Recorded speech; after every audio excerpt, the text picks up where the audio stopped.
Hey, Randall, we about to get going, okay?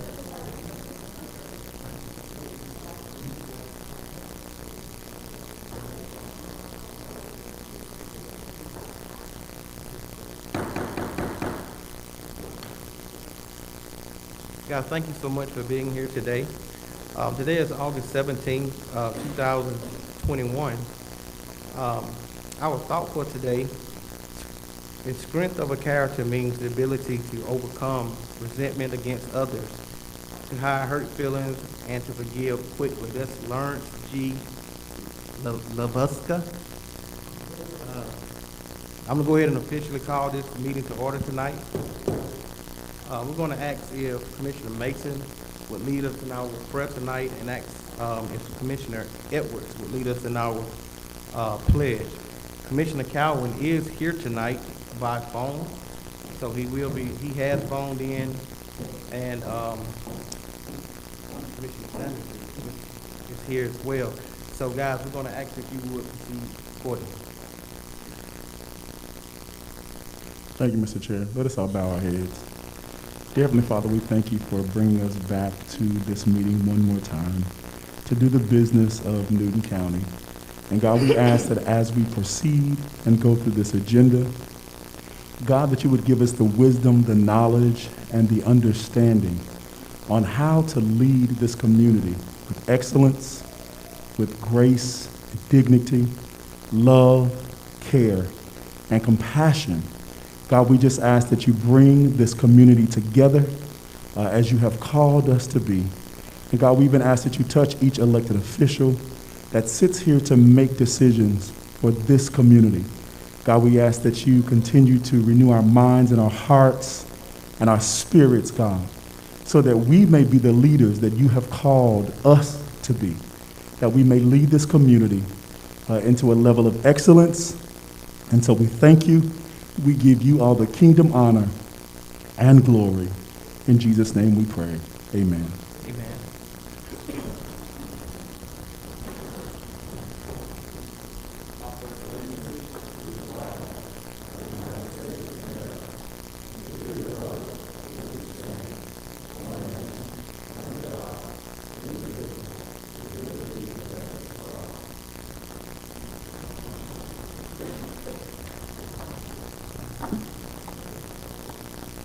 Commissioners, you had an opportunity to look at the agenda tonight.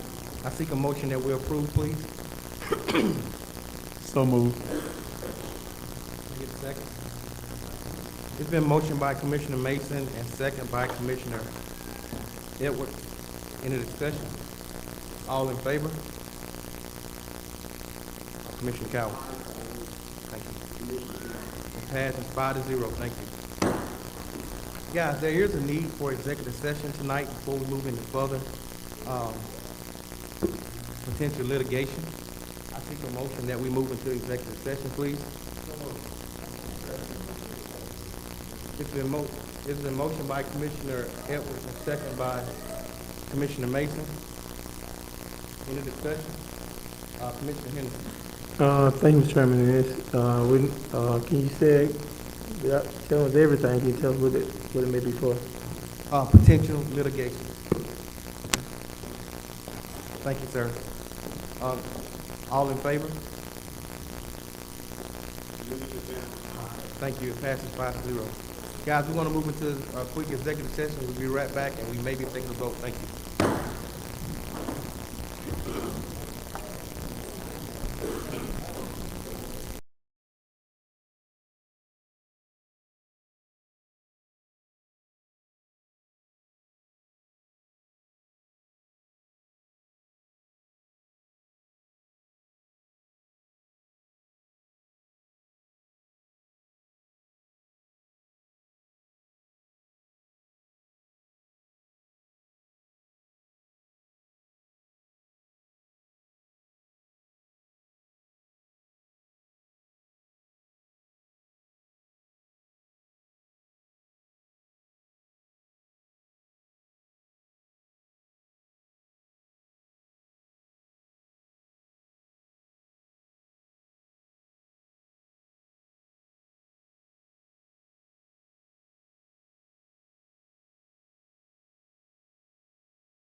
Yeah.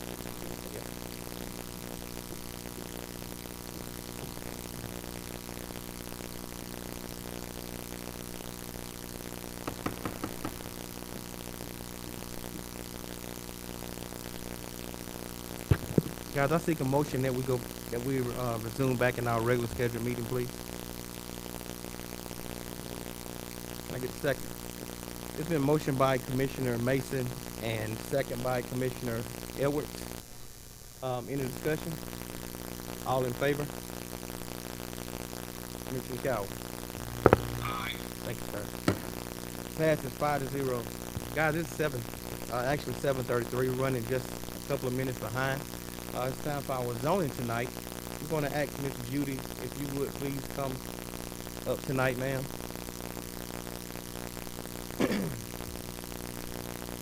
And if you would you please lead us in our zoning tonight? Good evening, Chairman and Commissioners. The first item before you this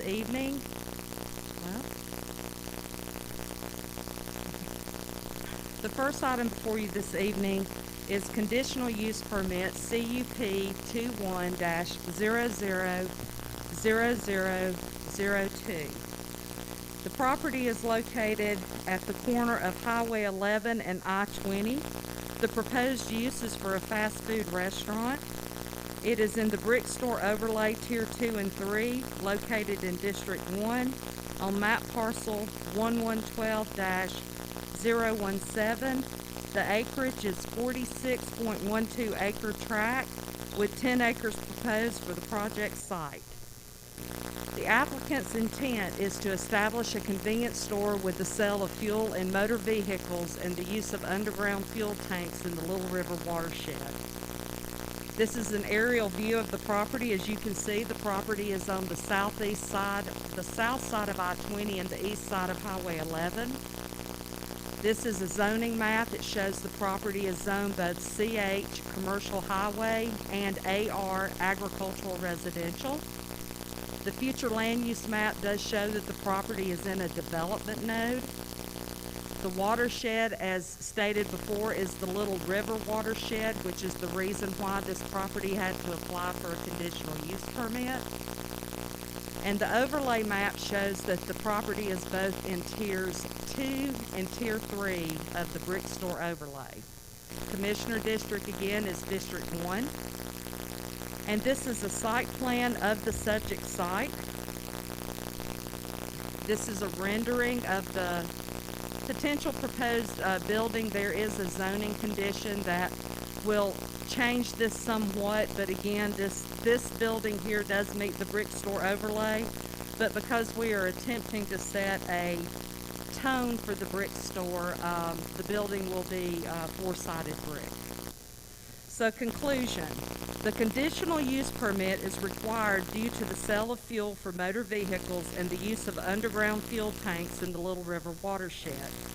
The proposed request appears to be able to meet the standards for the use, provided the state waters and wetland area is protected, and the underground tanks shall meet all applicable requirements set by the Georgia Department of Natural Resources, EPD. The development of community impact is in regards to the 10-acre proposal in the Brick Store Overlay. Board policy has indicated the need to maintain and provide a clear sense of entry at the Highway 11 exit on I-20 and has been very proactive in adopting the Brick Store Overlay District to help protect the scenic character of the area and to encourage quality development. With the incorporation of the recommended conditions, staff is of the opinion that the petition is consistent with the policies and intent of the Brick Store Overlay. Recommended conditions. Oh, I'm sorry.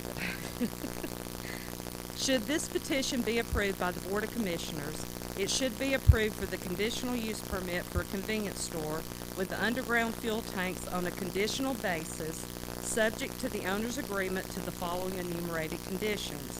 Where these conditions conflict with the stipulations and offerings contained in the letter of intent, these conditions shall supersede unless specifically stipulated by the Board of Commissioners.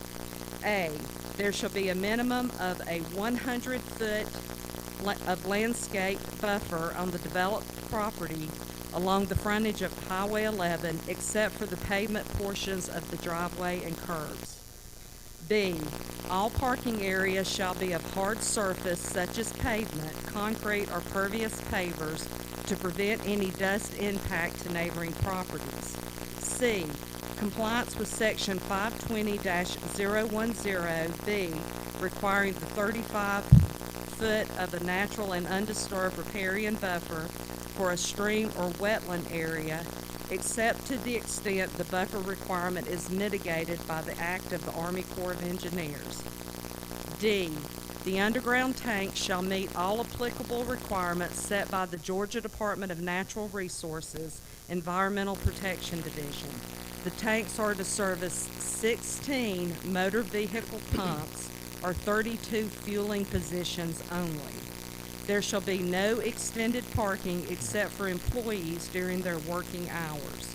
For purposes of this condition, extended parking shall be defined as a vehicle remaining in substantially the same location without moving for longer than 2 hours, to be enforced by the property owner. F, no overnight customer parking shall be allowed. G, no overnight parking signs shall be erected on the property. H, hours of operation shall be from 5 a.m. to 12:30 a.m. for all businesses on the premises. Employees and contractors may be on the property for the purposes of cleaning and preparation, but nothing shall be open for business except during the stated hours of operation. Hours of operation can only be lengthened with an agreement of the Board of Commissioners. I, the buildings will be four-sided brick with Soldier's Course bonding style around all windows and doors. The brick color and bond style will emulate the actual brick store historic building. In order to assure compliance, the building rendering must be approved by the Development Services prior to the issuance of a building permit. J, the developer shall comply with all Georgia Department of Transportation requirements, including but not limited to impervious surface setbacks, deceleration lanes, allowed number and locations of entrance and exits from the subject property. K, there shall be no above-ground tanks. L, there shall be no fueling positions suitable for tractor-trailer trucks on the subject property. M, there shall be no visible retention pond within the 100-foot front buffer. If necessary, underground piping or underground water retention facilities can be within the front buffer. And there shall be no public access showers or laundry facilities on the premises. And that concludes staff's presentation. If there's any questions, Chairman? Thank you. We're gonna go ahead and open it up for our public hearing. We're gonna allow the applicant and those that want to speak in favor tonight, 10 minutes. If you would, please state your name and your address for the record, please.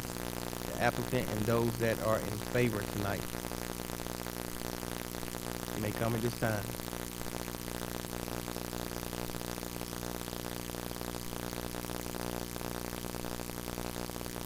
Good evening. I'm Richard Milam. I'm General Counsel for the Jones Petroleum Company. Good to see y'all again.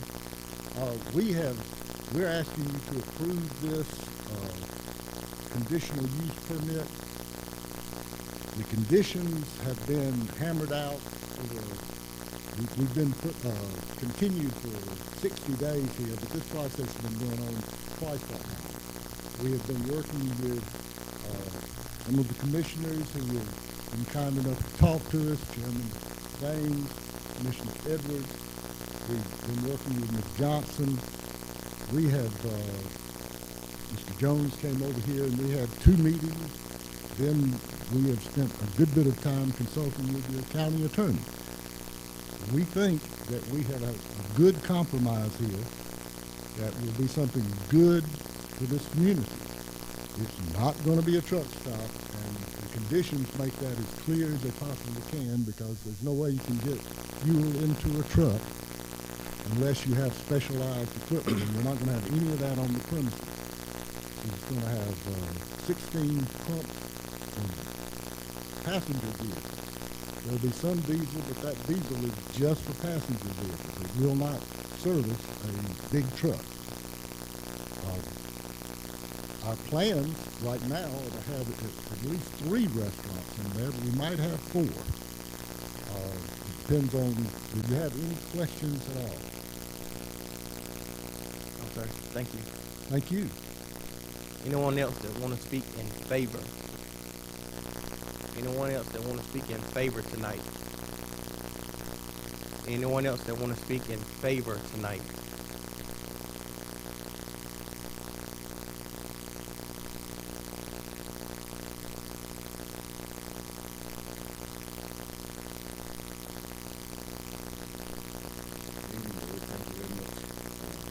My name is Wayne Pugh. I live at River Cove Meadows. Can I get you to speak into the microphone, please? Yeah, I'm sorry. Thank you. My name is Wayne Pugh. I live at River Cove Meadows, in the adjacent across expressway from this project. First of all, I'd like to thank all the staff and Miss Judy Johnson and her staff for all their hard work they have done in this project and helping us keep this to a convenience store model. I think that and also the board for helping us retain our community that we live in today.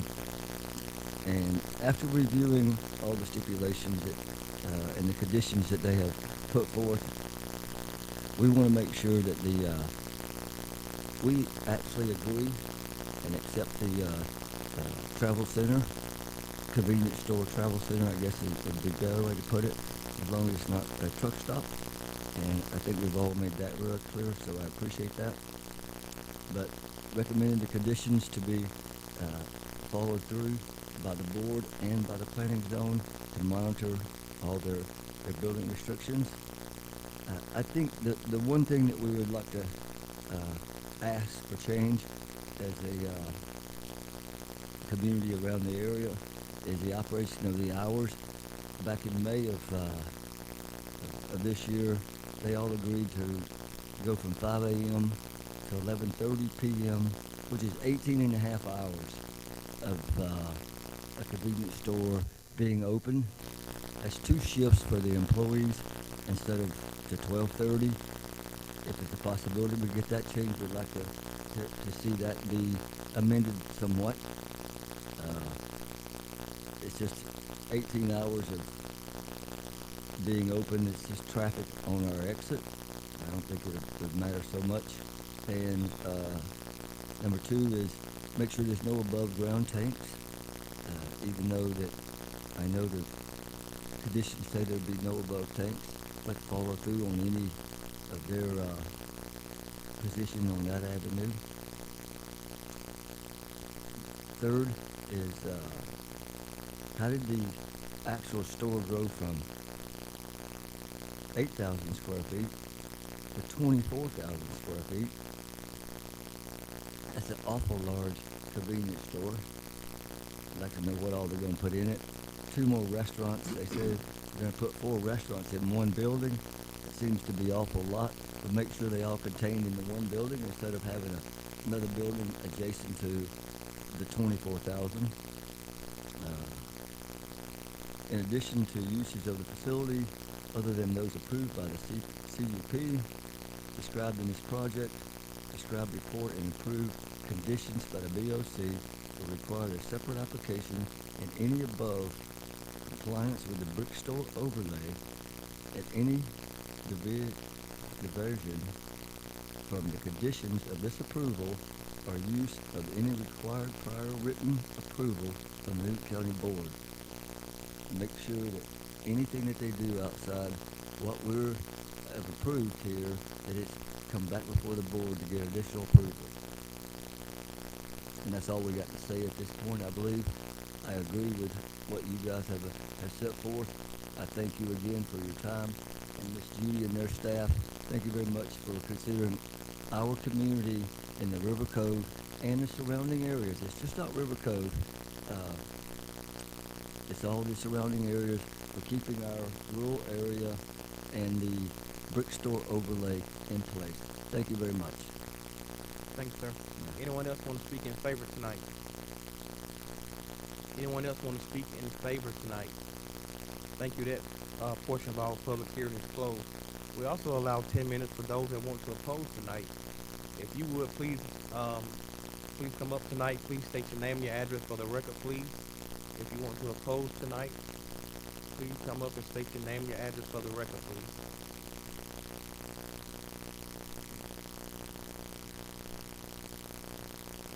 Good evening, Board. My name is Leanne Long, and I am from the River Cove community. And I wanted to speak in opposition of the development tonight for all the voices that are not here tonight. I think there's a lot of confusion in the community about this, and a lot of people don't know about this coming back before the Board of Commissioners tonight. And the reason why is I feel like there's a little bit of a procedural error here. And what I mean by that is they came before the Board of Commissioners and were turned down. Then they came before the board. They came before the Planning Commission again with an 8,000 square foot building. As you all remember, we got together, we came to terms with each other. It was really pleasant, and came up with a good plan because we asked them the first time if they'd come back with a good convenience store type layout, that it would be great. They did come back with that, and we went to the planning board, and it was all great. We came back 5-0 on that. Then I went on vacation, came back to the Board of Commissioners. I wasn't here. I heard through the grapevine while I was laying on the beach that all of a sudden it wasn't the same development when they came back to the Board of Commissioners. Thank goodness you guys were great and you tabled it, and now we got together after that and we were presented with a third plan, which was presented to us in July, unbeknownst to us, at a meeting that was 24,900 square feet again, which is back almost to the original development that was turned down, that was the truck stop. So other than the sign changing out front that the meeting would be tonight, most people don't even know that the building size has changed. I did go to the newspaper and I have them write a story about it so people would know. Most people don't take the newspaper anymore. People are online, they don't take the newspaper. So I'm getting messages left and right. I'm trying to get the word out on Facebook and everything else that this whole development has changed again. That it's back to 24,900 square feet. They don't know that. People don't know. So to me, I feel like there's a procedural error going on with the Planning Commission.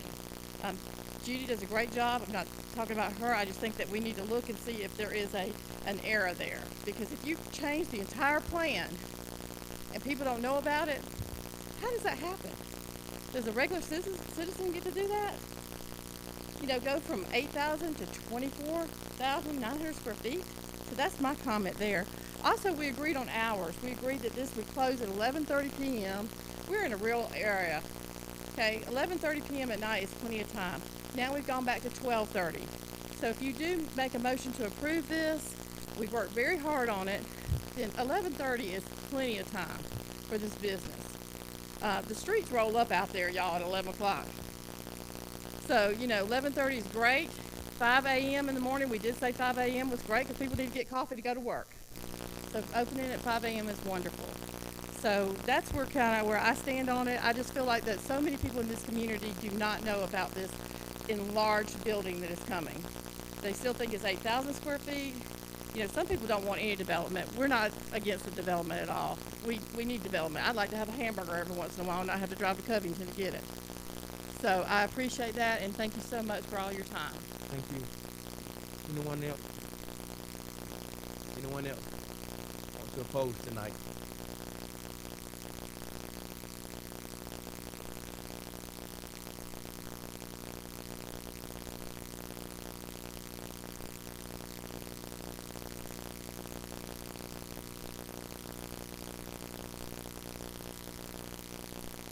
Good evening, gentlemen and ladies.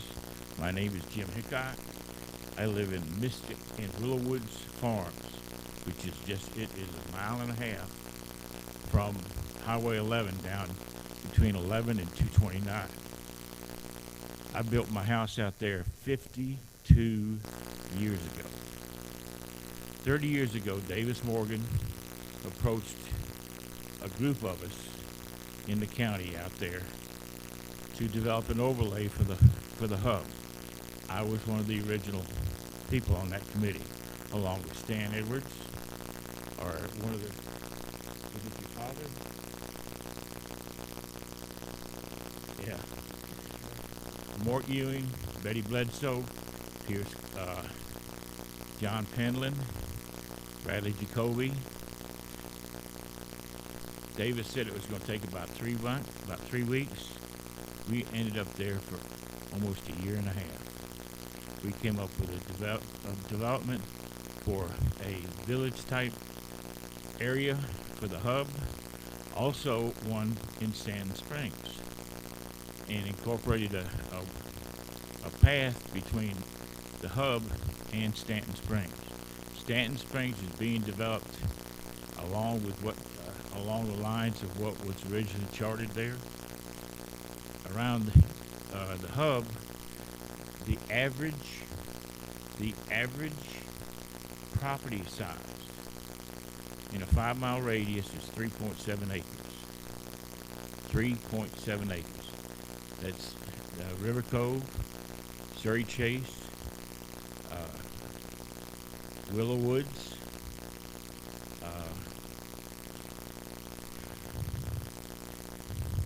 there are 3 others, I can't recall their names, that are also in there between 142 and Highway Exit 101. So what is being proposed now is going back to the original 47 acres is what they want, with a 24,000 square foot building. You don't need one that size. Right across the street is a BP station. There are 3 areas, three facilities in that BP station that are vacant because they can't sustain enough business for them. It's a quarter of a mile from Highway 11, from I-20 to the hub, which is 278 and Highway 11. There are 2 gas stations there, and they have a hard time making their stuff, making it work. The Maverick is teetering right now, quite frankly. So we would like to see it maintained as a rural area. Another gas station, if so, with maybe an 8,000, like Leanne Long was saying, 8,000 square feet was the original intent. And a Burger King would be nice, but not this amended application that they have before you. Thank you very much. Thank you, sir. Anyone else want to speak opposed? Anyone else want to speak in opposition tonight? Anyone else? That portion of our public hearing is also closed. Commissioner Edwards, do you have any questions for Ms. Judy? I do. Thank you, Mr. Chairman. Judy, if you will, please come back up.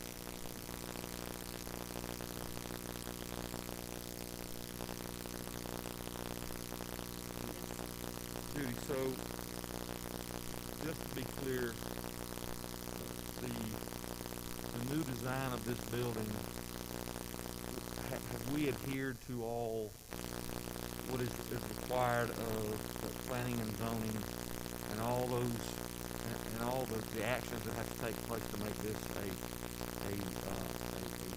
this adjustment or this change in the plans legal? I mean, are we on track there? I guess that could be a question for you all maybe. Well, and I'm happy to answer. The answer would be yes. The reason this petition is even before this board this evening is in reference to underground tanks and fueling stations. That has not changed from the original plan. If someone desired to go right now into the brick store overlay and develop a 24,000 square foot building that had restaurants and did not have the gas component to it, they would be able to move forward as long as they could meet all of the standards of the overlay. So yes, it did change the site plan as far as the building grew, but it did not change what was advertised, and the legal reason this is before you this evening, which has to do with the underground tanks and the fueling stations. Now, the board does have the ability anytime to remand things back to the planning commission, but again, the building could have moved forward. It was simply the gas tanks and the underground tanks and the fueling stations that required it to come for the conditional use permit. Can you hold on just in case the other commission has any questions? I seek a motion, please. Mr. Chairman, this time I'd like to move this board to approve conditional use permit CUP 21-000002 with stated conditions. May I get a second? May I get a second, please? It's been motioned by Commissioner Edwards, and second by Commissioner Mason. Any discussion? Commissioner Henderson. Thank you, Mr. Chairman. So, I just want to be clear for, I guess, when folks who may be listening. So the petitioner, the one who originally wanted the truck stop and all that stuff, they went to a negotiation with the county and the planning and zoning, and with the chairman, and what y'all came up with was this design for this for the Burger King, Dunkin' Donuts, etc. on that particular spot, and I guess that was somewhat of a compromise. And that may actually be best answered by the applicant's attorney, but they brought an updated site plan back to negotiations in reference to the cost. We apply a 100-foot buffer along Highway 11. And for all the road frontage that they have, they lose that space for any type of building to be in it. It is my understanding, and again, I think the applicant could best address this, that when they ran their numbers, that it made best sense for them to do a larger building, which would be able to produce more income for the fact that they are losing it in that 100-foot setback. But again, that is, it was an updated site plan. It was brought back. I don't think it's any secret in this room that there was a lawsuit filed pending the rezoning denial brought by the applicant at the beginning of the year. They did bring an updated site plan. Legal has been with us the entire way. Again, the conditional use is based on where those tanks are. Had those tanks moved or expanded, it would have automatically had to have went back because it would not have been advertised correctly. I have just, I guess, just one last question, and this is to Commissioner Edwards. So, your constituents, they are kind of okay with this project being where it is? That's are the constituents, or Yes, the people that you citizens represent. of that area okay with this plan like it is? But the ones I have talked with is a sigh of relief, to be honest with you. Thank you. Anyone else? All in favor? Let me just, you got some more discussion? Yeah, after the motion and a second, we get ready for discussion, all right? We're discussing it now. You want to discuss it? Thank you, Mr. Chairman. I'll try to be as brief as possible. When this project first was brought before us, I started hearing of it over a year ago, I guess.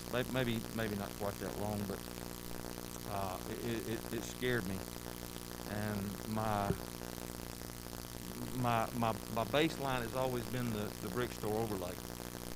So it eventually came before the board. It was denied, I believe, and then we come back 60 days ago, and from what I understand, we have an agreement. I'm ready for a cheeseburger, and I'm ready for a donut. So, and I'm ready for that to take place in that particular area, as long as it complies with the brick store overlay. Only to get in here and find out that we and the applicant differ on the big surprise. We differ on the 100-foot setback. I think that was a surprise to a lot of people. So that meeting went south. I believe Miss Leanne probably mentioned that meeting. So here we are later, and we've beaten each other up in a couple of negotiation type meetings, and I believe we've eliminated the prospect of a travel center that includes overnight truck stops, overnight trucking, overnight parking, overnight no showers, no laundry. We've eliminated those elements of a truck stop. I'll use that word, truck stop. So we fought that battle, and we've reached a point now to where I believe we've reached a settlement. And somebody mentioned the hours. Those hours were part of the negotiation. So that's how we arrived at those hours. 1 hour difference, by the way. I also have to look at another element in the citizenry in that particular area. There were a surprising number that wanted this type facility. I was not one of those. I wanted something along the lines of what we first negotiated. But this facility, I believe, as best we can, is going to meet the needs, some of the needs of the citizenry there, and add another element of tax revenue. So I believe we've struck a good balance here in terms of what we're going to get.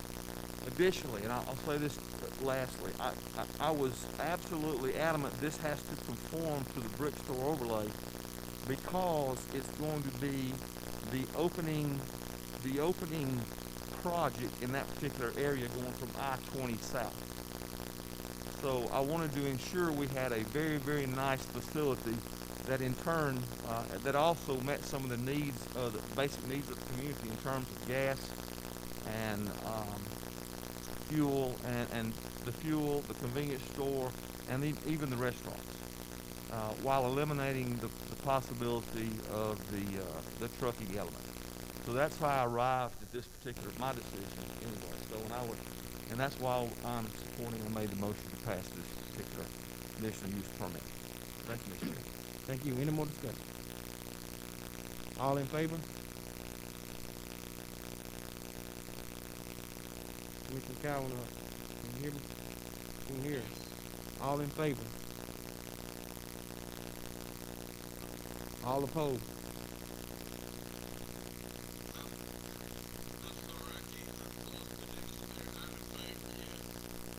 Okay, I'm gonna call for the vote again. All in favor? Thank you, sir. All opposed? Thank you. It passes 3-2. Thank you. Ms. Judy?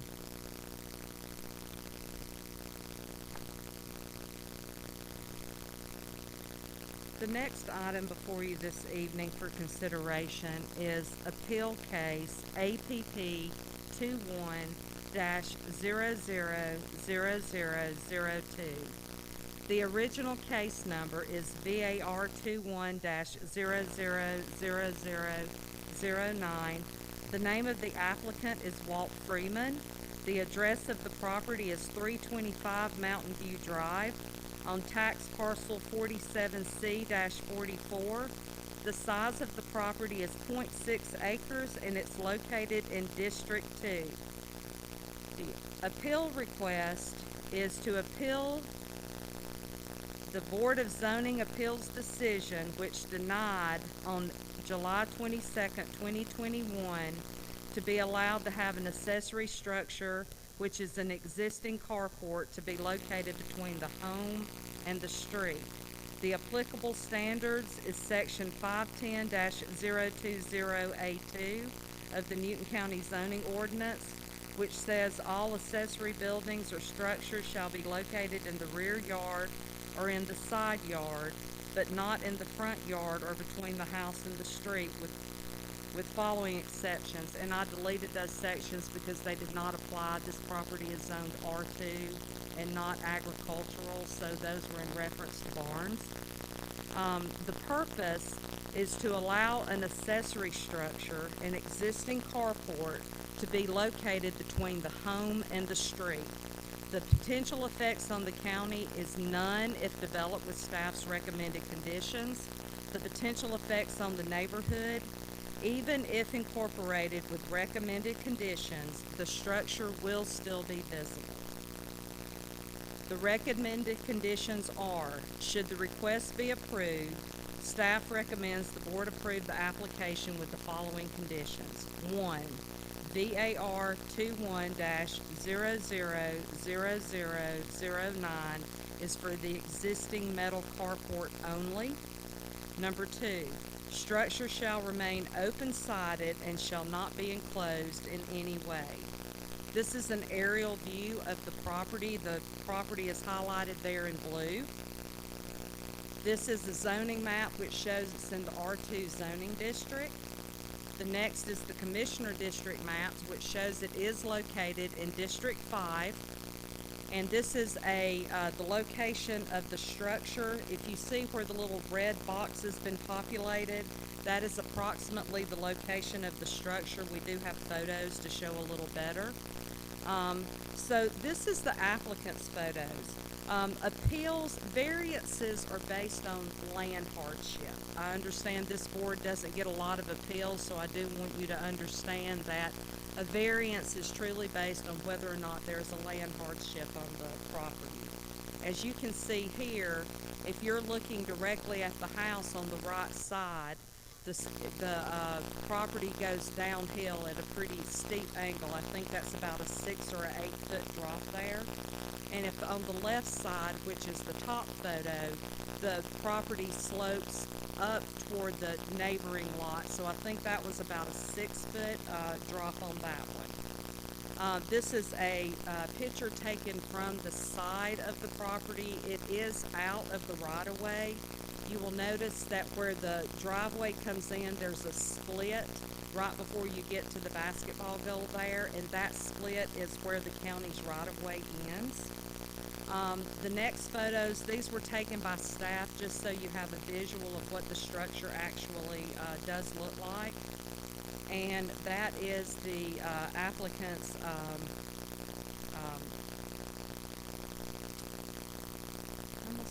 I've just lost my his plat, the applicant's plat, and that shows what lot he is in the subdivision.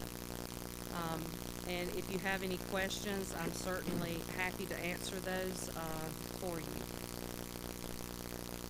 Thank you, Ms. Judy. We're gonna open it up for the applicant. Yes, sir. We're gonna open it up for the applicant and those in favor tonight. You have 10 minutes. Come up and make your comments. The applicant and those in favor, if you would, please come and state your name, your address for the record, please. The applicant and those in favor, please.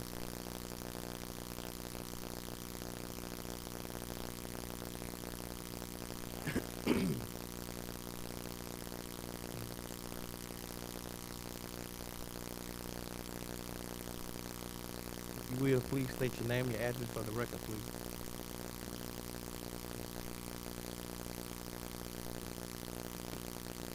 My name is Walt Freeman. I'm the property owner at 325 Mountain View Drive, Covington, Georgia.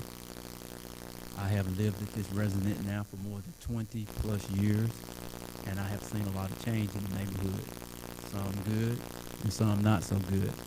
Now I am coming forward today to ask the board for permission to locate the structure in my front yard for the following reasons. But first, let me add, when I purchased this structure, I primarily purchased it for my vehicles because I have multiple vehicles and I cannot get them all in the garage, and some of them will not even fit into the garage. So with that being said, I'll get into my reasons now. May I get that picture?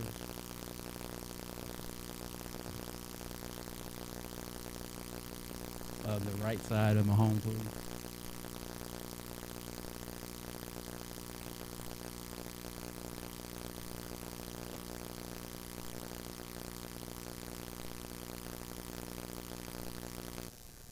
Okay, as we look at that picture on the right side of my house, the second picture on the right corner, that is a image of the right side of my house. And as it can be seen, there is there's a pretty good bit of slope over there. I want to say it's about a 6-foot drop. There are several large trees in this area also, and it is narrow. You cannot locate that structure in that area. It's just too much slope and not enough room. Okay. Now, as we look at the picture on the left side, that is a picture of the left side of my home, and as you can see, there's some slope in there as well. It is narrow. That's about a 4 or 5 foot drop in elevation. There are trees here also that divide me and my neighbor, and that structure will not fit into that area as well. Now, if I had to use that area right there for a potential driveway to my backyard, I would have to put concrete in, because when it rains, that area stays real wet and damp for days after the fact. So if you were to drive a vehicle through here at that time, it's going to be a real muddy mess. Okay, so I would have to put concrete in. Now, if I did that, I would have to cut into that slope and put a retaining wall. Now, if I cut into that slope, now I'm going to damage those roots to those trees that divide me and my neighbor and give us a little privacy from one another. Now, I don't want to cut into those roots and damage those trees, and I'm certainly sure my neighbors don't want me cutting into those roots and damaging those trees. Okay? May I have that image of septic field?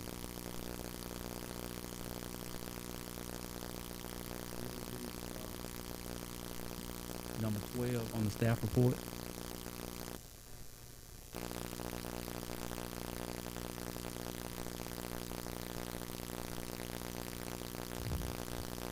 Okay, well, I'll move forward then.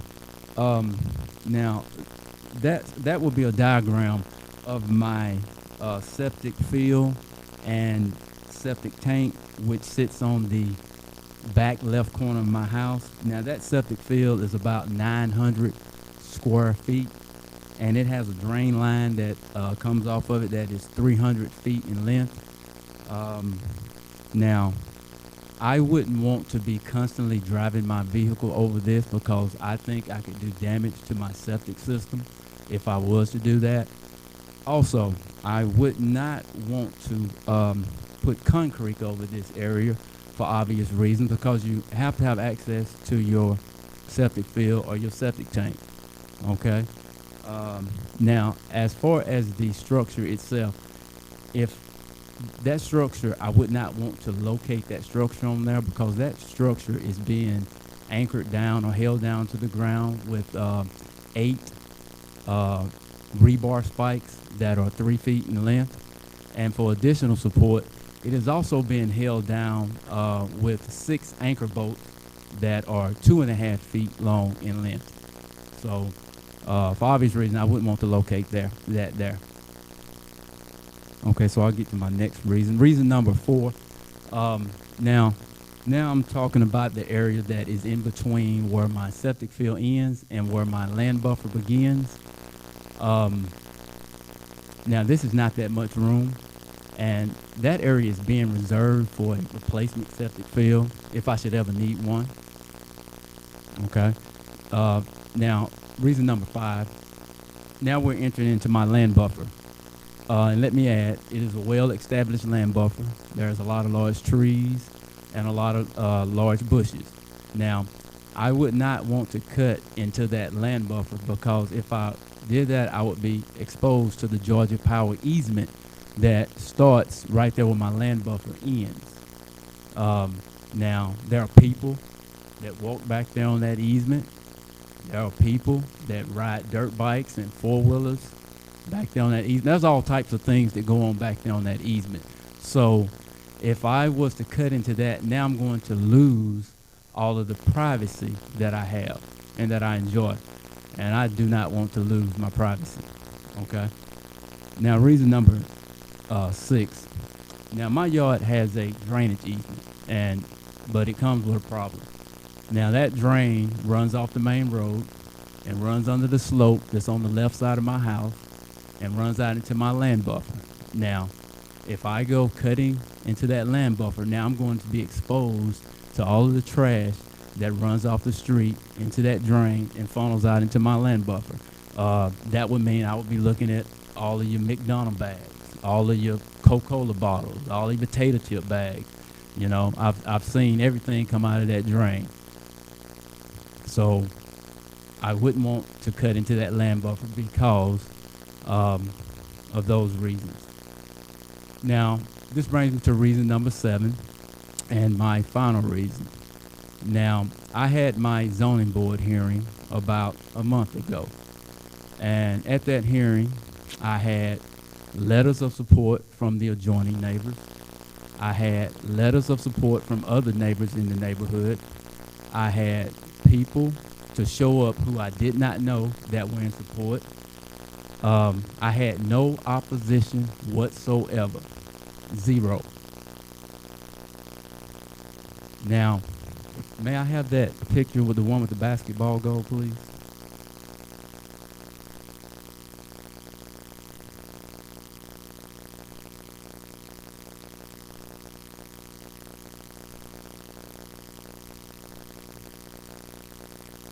Now, as we take a look at that picture, we can clearly see that structure is in my yard.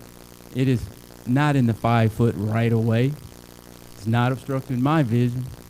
It's not obstructing anyone's vision who would drive up and down that road. It is not causing anyone any detrimental effect whatsoever. So with that being said, and for the 7 reasons that I have just recently stated, I am respectfully asking the Board of Commissioners for permission to deviate from the ordinance and locate that structure in my front yard. Thank you for your time and thank you for listening. Thank you, sir. Anyone else would like to speak in favor, please? Please state your name and address for the record, please. My name is Dr. Evelyn McGee, and my husband Howard McGee. We are neighbors of Mr. Freeman, and we live at 475 Mountain View Drive, Covington, Georgia. We have no opposition to him having his carport up. Matter of fact, we were looking to have one placed ourselves because we have cars that need housing. We have tractor trailers down on our subdivision that park on our street, okay, with big old trucks that hinder sight. I'm in the medical field. I don't see any reason why ambulance could not find where they need to go. Mr. Freeman's carport would not obstruct the finding of it. So in all, my opinion, Mr. Freeman's carport is fine. And if this is passed, we would like to get our carport as well. Thank you, ma'am. My name is Howard G. I'm Drive. We are one of the testimonies did not know.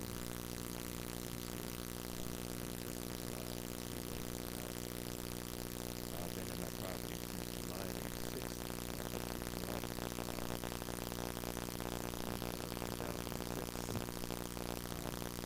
Enjoying myself in the neighborhood.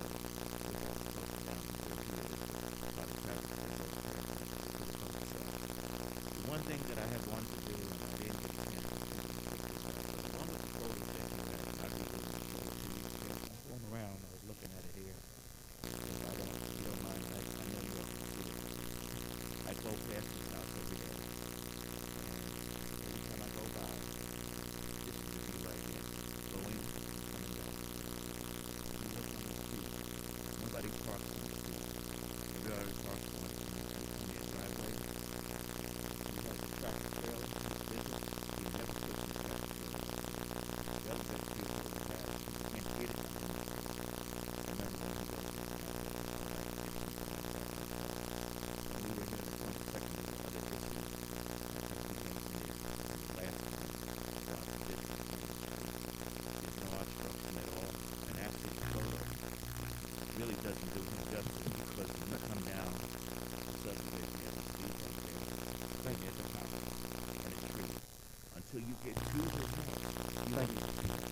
Thank you, sir. That, time is up.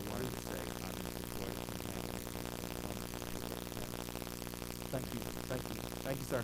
Thank you. We also allow 10 minutes for those, well, that portion of our public hearing is closed. We also allow 10 minutes for those that want to oppose. You may come at this time. You have 10 minutes to do so. If you would, please state your name and your address for the record, please. Anyone wants to oppose today? Anyone wants to oppose today? Thank you. That portion of our public hearing is also closed. Commissioner Cowan, Ms. Judy, would you please come back, please?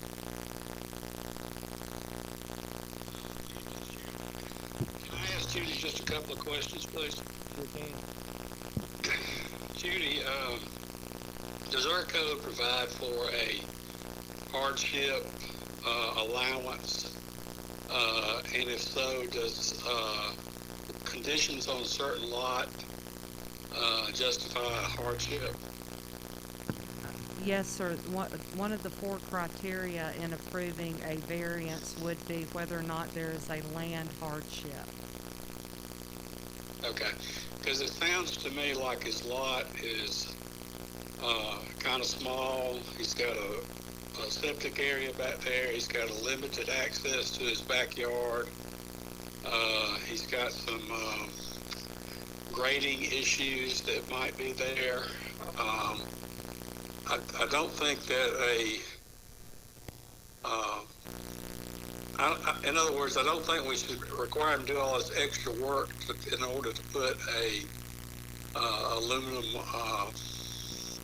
temporary garage out there. So I'm just trying to get this in my head. Mr. Chairman, I'd like to make a motion, and I don't normally like to go against what the Planning Board and Zoning Board of Appeals has done, because they're very good people and they do a very good job. But I think in this particular situation, there is a hardship on the man's lot that I think we need to rectify. And so I would vote to approve this, or I recommend make a motion to approve this. Second.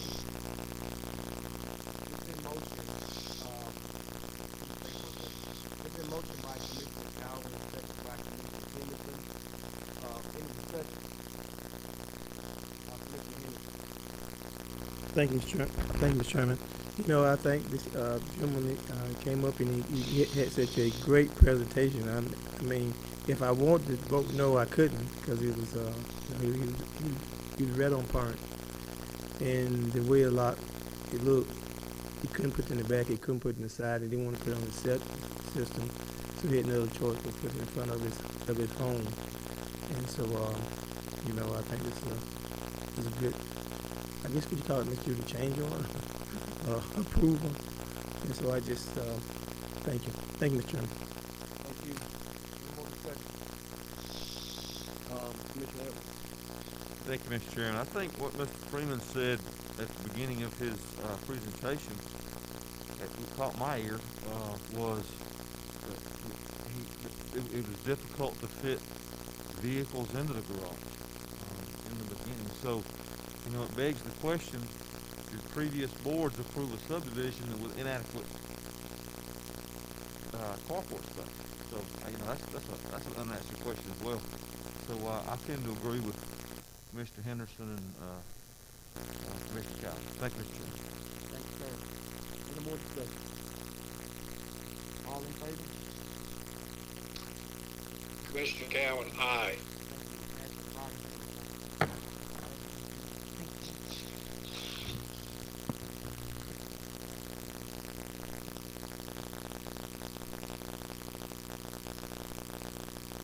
I'm going to go back over to,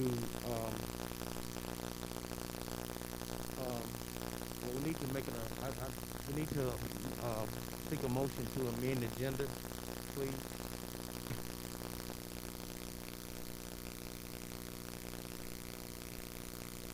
I seek a motion that we amend the agenda to add item 10A, discussion, consideration of the release and settlement agreement between Newton County Board of Commissioners and P.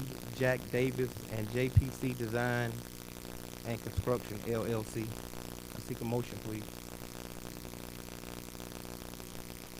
It's been motioned by Commissioner Edwards and second by Commissioner Mason.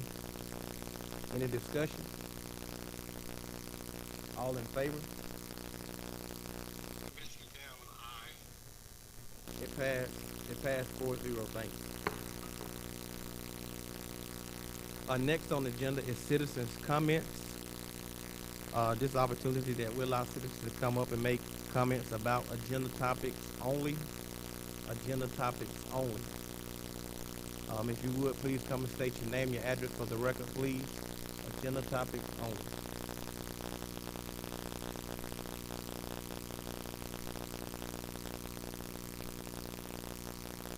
Hello, my name is Ann Newhurl, and I live in District 2. Do you need my...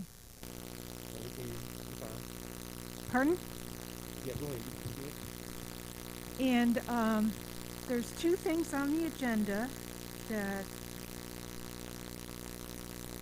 I wanted to comment on. One is in the consent agenda, and it has to do with vehicles being excessed or surplused. Number one, my comment is, why were they sitting there for a year and therefore needing new batteries? No one even started them. My second comment is, the value is listed as $1,000. Anybody who reads Clark Howard knows that used cars right now are selling like hotcakes. And so that's roughly half the value, because I looked them up, if we sold them. And could be more, actually. The other thing on the agenda that caught my eye was a discussion of the American Rescue Plan Act, which was just an acronym on here rather than spelling it out, which most citizens wouldn't even know what in the wide world that was. And number two, I heard a rumor that there are some commissioners who would prefer to have a hand in any federal rescue funds and where they get awarded. And I think that that is a recipe for trouble, because it would look like the commissioner would be involved in payola. This should be an unconnected venture. Thank you. Thank you, ma'am. Anyone else, please? Thank you. Please state your name, your address for the record, please. You have 3 minutes tonight. Please state your name, your address for the record, please. Good evening. My name is Calvin Maddox. I reside at 7104 Maddox Drive. My comments are in reference to item number 12 in the American Rescue Plan. Yesterday, a letter was sent directly to County Manager Scott Curry concerning Executive Order 1395, proposed collaboration with State Representative Sharon Henderson, House District 13, representatives of the Newton County Municipal Union and the NAACP and Action Network chapter. I would first of all want to confirm that y'all are in receipt of the CC to the board, chairman, and all the commissioners. I know you already confirmed Chairman James and our conversation. All the rest of y'all in receipt of that letter. Okay, great. It's just a recap of basically the American Rescue Plan that was presented by some of the representatives of the organizations I just mentioned 2 weeks ago, and there were 4 questions in there, and I just want to know, since it's been 2 weeks, are you all able to provide an answer to those 4 questions concerning the federal dollars from that plan, the Rescue Plan, and if not, would you be able to provide an answer to those 4 questions after all stakeholders for those federal funds? Thank you for your time. Thank you for your leadership.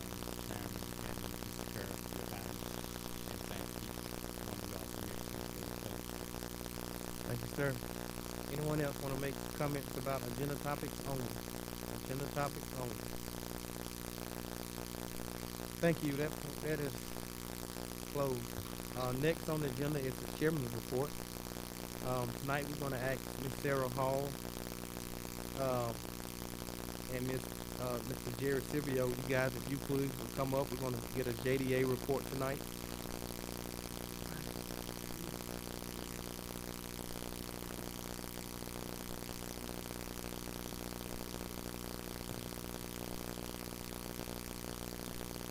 I'm sorry, JDA and the IDA report tonight. I'm sorry.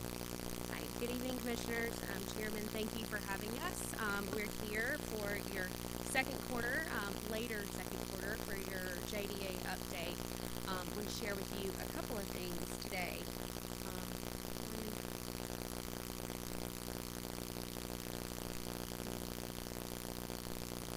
There we go. Okay. I want to share with you a couple of things in the new year. This property that you see in front of you here is the new property, also known as Stanton Springs North, that the JDA has now owned and purchased for their continued collaboration and moving forward with economic development. Along with that, we also have within the current park on the south side another 88.27 acres that you see here along Highway 278 that we're actively marketing and earning prospects as well too. Along with that, and as you can imagine, and we see it here today with current mass, we have had previous in-person activities. We are turning much more back to virtual as we are seeing rising COVID numbers not only here but across the country. We're doing a lot more virtual visits. And again, we see project inquiries still continuing to rise even though we are seeing new numbers. Along with that, you can see the new aerial shots from this quarter. This was taken in the early June time period. So you see on your right-hand side, that is Facebook's Newton Data Center. Buildings 1 and 2 are very close to complete, and in progress is buildings 3, 5, and 6 in the foreground. And then to your left side is Takeda. And again, they continue with not only construction, but people returning back to work and seeing more there. And another aerial shot coming from the opposite side. You see Takeda and Facebook. Good evening. We've left that up. That is the 612.34 acres which we closed on. Actually, that was the close of the Baymar property, which is on the south, which is on the eastern end of the property. The land we're looking at now is the 655 acres purchased. So again, to the south of I-20, lower part of your picture, and to the right, yes. In the foreground of this shot, looking west, with I-20 on the right-hand side, that property closed to Baymar at proceeds of $37,446,147.50. Also received a bond fee of $1.5 million. Baymar contributed $3 million toward the infrastructure. And then this project, which is the second data center, as you all know, no later than 2027, the Development Authority will collect and distribute $88 million over a 20-year period of time. And those payments begin upon the earlier of a CO for 2027. So over 20 years, they'll be averaging $4.4 million paid to the Development Authority. So in the last quarter, we distributed $6.95 million to the counties from the proceeds, from the Baymar proceeds. And then we purchased that earlier view on the north side of I-20 of 665 acres, 0.17 acres, to create what's referred to as the Stanton Springs North. And then the last thing financially related we accomplished in the second quarter was adopting the 2021 and the 2022 budgets reflecting the latest transactions. So for the third quarter, So, in the third quarter, and things that you'll see here is because we've gone into the new site, continuing the same progress, 4 counties working together for the joint effort of recruitment for economic development. We'll see things come back before you pretty soon regarding the revenue sharing agreement and also service delivery, same as we have done on the south side of the park, and again, making it very user-friendly, business-friendly for all 4 counties to work together. And then along with that, you see in the front here, just similar to what you see in the south end of the park, there's a beautiful parkway. The Joint Development Authority is working on a new frontage road that will go along that site as well too. So you'll start to see active construction for their new parkway built out. Again, we're very pleased to be here with you tonight for quarter 2, and we're happy to take any questions. Any questions, guys? Any questions? Thank you so much. Thank you so much, Jerry. Nadia, please. Well, I'm pleased to be here with you tonight for our first quarterly update for the Development Authority. Since that time, I'd also like to thank the Development Authority. We've had some transition in the office, so I'm now officially the Executive Director of the Newton County Industrial Development Authority. It's great to say those words, and I'm very pleased and honored to be given the task to help represent Newton County across the state of Georgia and even the whole country and globally. Along with me here tonight, we have also added a new employee. Our Vice President of Economic Development, Mr. Astrodosa, is here, a part of the team as well too. I won't go too heavily into this, and I think you know some things, but in the Development Authority, we look at different pieces such as data and infrastructure, and also in recruitment as well. Our current population in Newton County is critical to us. We're a little over 113,000 people, but I think the interesting fact that you see here is that we grew by almost 9,000 people in the last 5 years, and we're projected to grow by almost 10,000 people in the next 5 years up and coming. I'm not sure if you can see that, but the interesting thing I think that we have here with the growth that's coming with the new people is that the largest group of people coming to the community here in Newton is projected to be anywhere from 25 to 34 years old. So this is a young, vibrant market that's looking to come into our community, young workers wanting to see great jobs come through here. This is always something that's interesting and we track very often in our office.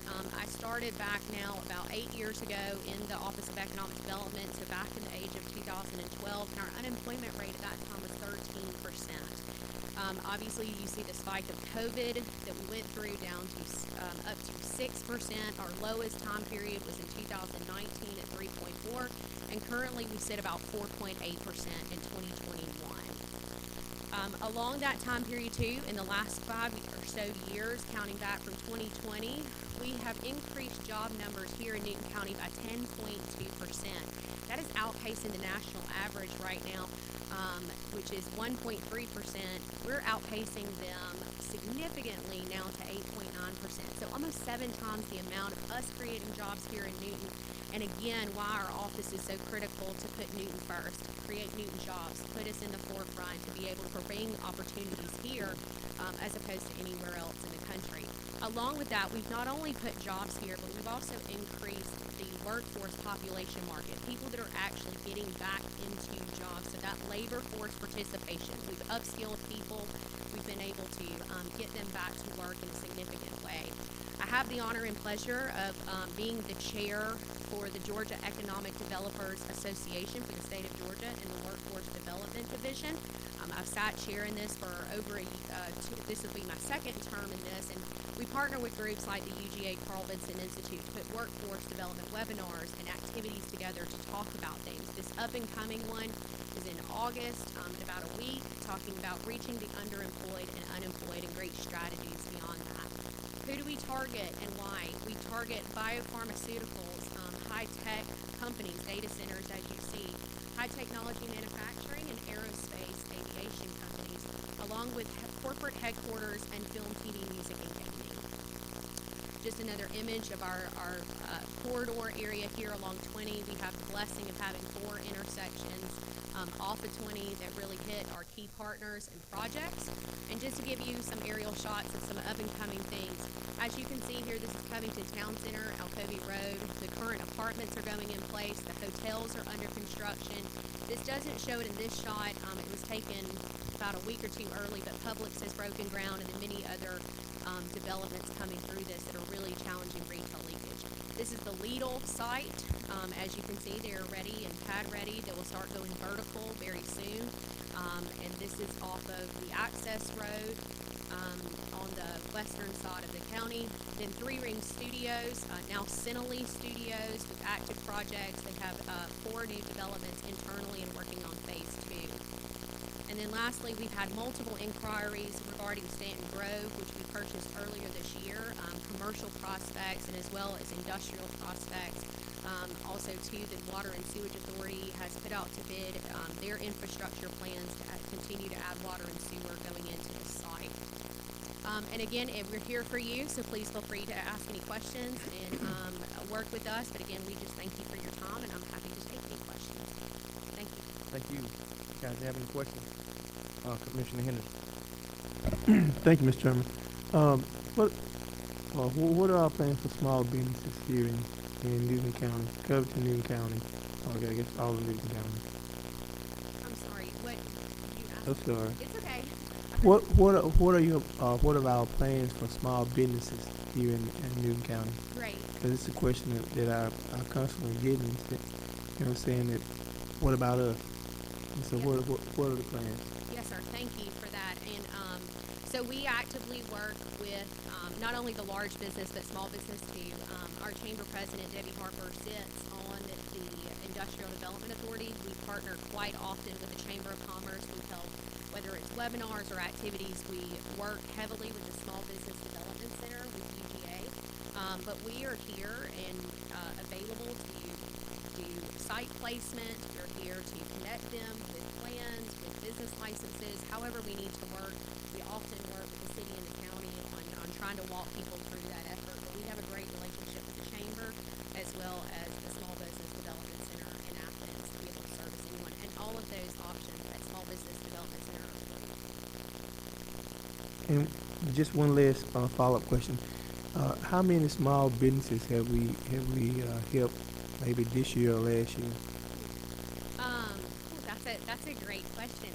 Countless. I mean, I'm happy to file a report and show you directly who that is and provide you those numbers back. Absolutely. Anyone else? Thank you so much. Thank you for so all much. that you do. Next, Mr. Kerr. Thank you, Mr. Chairman. Ryan, if we can go to the slides, please. Okay, next. This is our staffing report. We had 7 new hires and 18 separations during this month. Next slide, please. And here's our building permits that have been issued. We've got a total of 133 and 145 were processed. Primary residential is beginning to move back up again. You'll see 69 there and 63. Next slide, please. Some of the work orders, the number of work orders that were processed for each district. The LMEG resurfacing project so far during the past month. See those. Also, some of the other projects still working on the tree and sidewalk repair down in Riverwalk. We finished doing the Pitts Chapel Road repair, and then we had the water line blew out over there at Kirkland Road, and so we had to do some emergency repairs there. We've been working on the kickball field over at Nelson Heights. I think we've got to do some, also work on getting the fence up in the backstop, but that project has been ongoing. Next slide, please. Pardon me, COVID snapshot. You see the number of cases that we've had so far and total number of deaths. Total number of cases that have been reported in the last 14 days there. See the numbers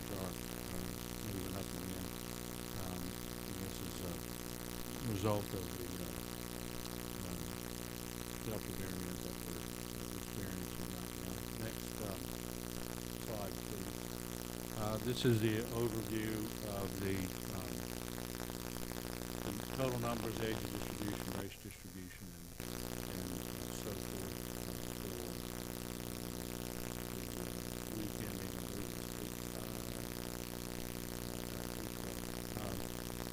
Next slide, please. All of this information is available on our website.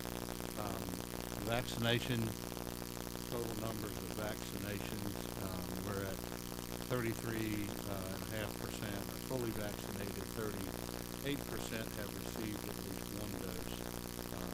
We're getting a little bit better. I think the outbreak of the numbers of people that have had the excuse me, the Delta variant, as those numbers have increased, we have seen an increased number of vaccinations. So that has improved that number somewhat. We moved up from 36% with one vaccination up to 38 over the last couple of weeks. Still, we'd like to encourage everyone to get vaccinated, as it does appear that is one of the things that can be done to help minimize the spread. The next slide, please.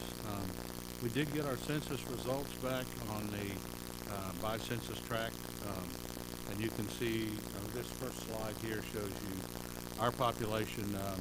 The numbers that we have differed a little bit from what Sarah had there, but 112,493 is our population versus what you see around us. 29,000 for Morgan County, 14,000 down in Jasper, Rockdale at 93,000. Gwinnett, I believe, if I can read that, is 967,000. DeKalb 764. Fulton's over 1 million, and so on. Most all of the greater metro Atlanta counties had increases in population. Some of the far outer counties did actually lose. Wilkinson actually down there, I looked at a sheet today, showed where you can look here at this next slide. You can see where we're growing, had a 12.5% growth rate since 2010. There's a couple of here, Baldwin County actually lost population, Oglethorpe County lost population. Some of the other counties that are growing at a great rate, Morgan, Oconee, Walton. Jasper County only had a 4% growth rate. Some of the other ones lost that are close to us, 1.1 in Jones, Wilkinson 7.7, DeKalb 15%, Gwinnett 15%. It's a little blurry on the paper that I have. But you can see Metro Atlanta area continuing to grow, and we're a part of that. Next slide, please, Brian. This is a map of the census tracts that we had in 2010. There was a total of 10 census tracts in the county at that time. Because of our increased population, we now have 22 total census tracts. So this is going to be important for us when we begin to do our discussions on redistricting, which we will begin in the not-too-distant future. We will be taking a look at that. School system, Board of Education, along with the Board of Commissioners, have the same voting districts. So we'll begin that process, as I said, in the not-too-distant future to see what the populations were in those districts, and then we'll be getting together to determine how to draw what needs to be shifted, or what may not need to change in the commission districts. So next slide, please. A couple of announcements about the Bicentennial Legacy Brick Program. We'd like anyone who is interested to purchase a commemorative brick. They're $75 each. You can have the name of your family commemorated. If you would like to have a particular loved one, maybe the name of your wife or husband or significant other, and have that commemorated, or name of the child or a grandchild commemorated. $75 is the cost, and these will be placed in the park that is located adjacent to the administration building. And so we're looking to have that filled up with the names and special tributes to people from Newton County here as part of our bicentennial celebration. Next slide, please. District 4 will be having a service day Saturday, September 18th, 9 a.m. at Nelson Heights Community Center. This is in conjunction with Keep Newton Beautiful, and this is helping us, again, a bicentennial celebration, helping to give the back to the community for our 200th year. Anybody who's interested in signing up to help clean up in that area, please contact Keep Newton Beautiful. The phone numbers there. All of this information, again, is listed and is on our web pages and our social media pages as well. And finally is our Newton County Bicentennial Awards. There are several areas of service and so forth where people can nominate businesses or nominate individuals for the Bicentennial Awards, and you'll be able to see the various categories for these awards. And again, if you will consult our web pages and our social media for those, and you can fill out the nominations, and then they will be presented at a special awards ceremony when we have our final award ceremony at the end of our, close to the end of our bicentennial year. So, thank you, all of you, and hopefully we'll have a lot of good nominations and participation. And that is all I have, Mr. Chairman. Thank you. Commissioner Henderson. Thank you, Mr. Chairman. If I can keep it together. Lord, with the September 18 cleanup day, we Anthony and the City Covington Council, and we have joined with the City of Covington to try to make both dates. I think I can't remember the date that he's having cleanup, so we combined to have a couple of cleanup dates, and we're working with the City of Covington to Anthony and the mayor to have just a great, big, good cleanup day in the community. You know, just working together. Secondly, question I want to ask you is the American Rescue Funds. When are we going to have I guess some type of meeting or work session? You had this evening? Okay, great. I was told by Commissioner Sanders we can have it this evening. Yeah, And we need to have one about that one. Thank you. Anything else? Commissioner Sanders. Lord, is there a way that Brian or you can outline the testing sites that are in Newton County? I had a lot of questions about where are the drive-through testing sites in Newton County. I know the ones in Rockville, but they were asking where they were in Newton since the numbers are rising in the school system.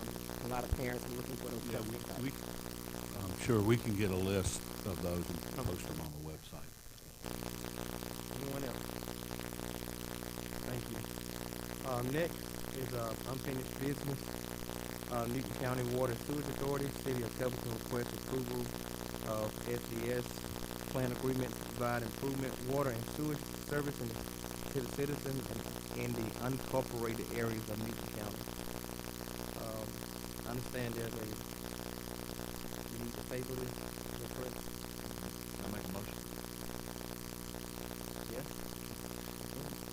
Mr. Chairman, I'll make some comments with that. I had spoken with several people, including Mike Hopkins of Newton County Water and Sewer Authority, one day earlier this week, and last week, and I would ask that we table this for another 30 days pending a meeting between myself, Mr. Hopkins, the appropriate other parties with the county, yourself included, and the City of Covington.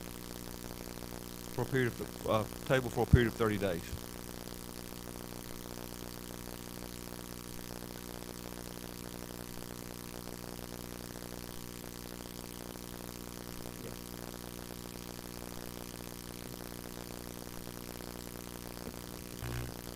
Can I get a second, please? Second. It's been motioned by Commissioner, Edwards that we table it, second by Commissioner Henderson. Any discussion? All in favor? Thank you. Stand table, 30 days. Next is the consent agenda. I seek a motion that we approve, please.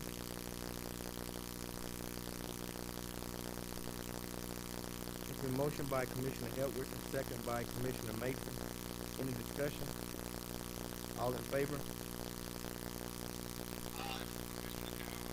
Thank you, sir. It passes 5-0.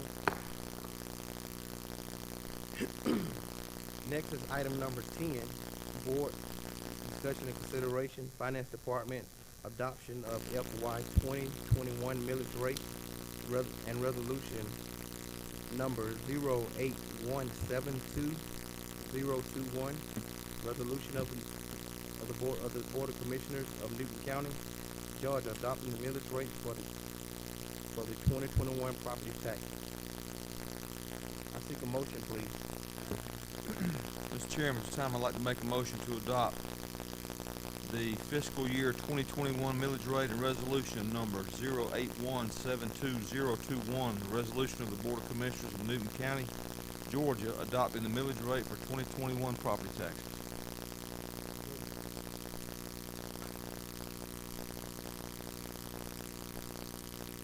It's been motioned by Commissioner Edwards, second by Commissioner Mason.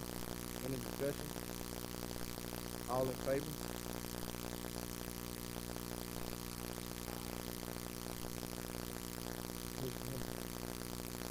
Thank you. That passes 5-0.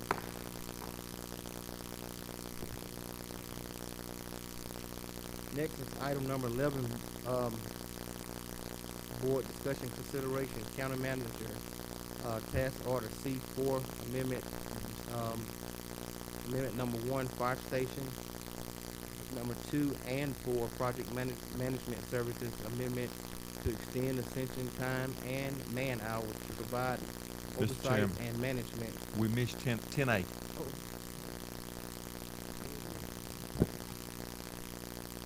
I'm sorry. Go back to 10A.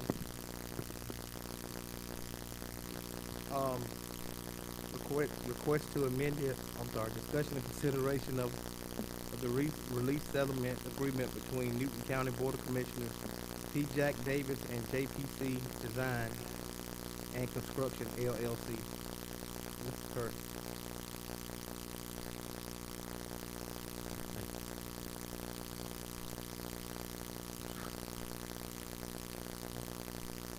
Need a motion? You wanna introduce it, or you wanna I'm make a sorry, I motion? thought the Make a 10A, motion. Make a motion. Motion to authorize the chairman of the Board of Commissioners to execute on behalf of the county upon execution of both plaintiffs' signatures. Can I get a second?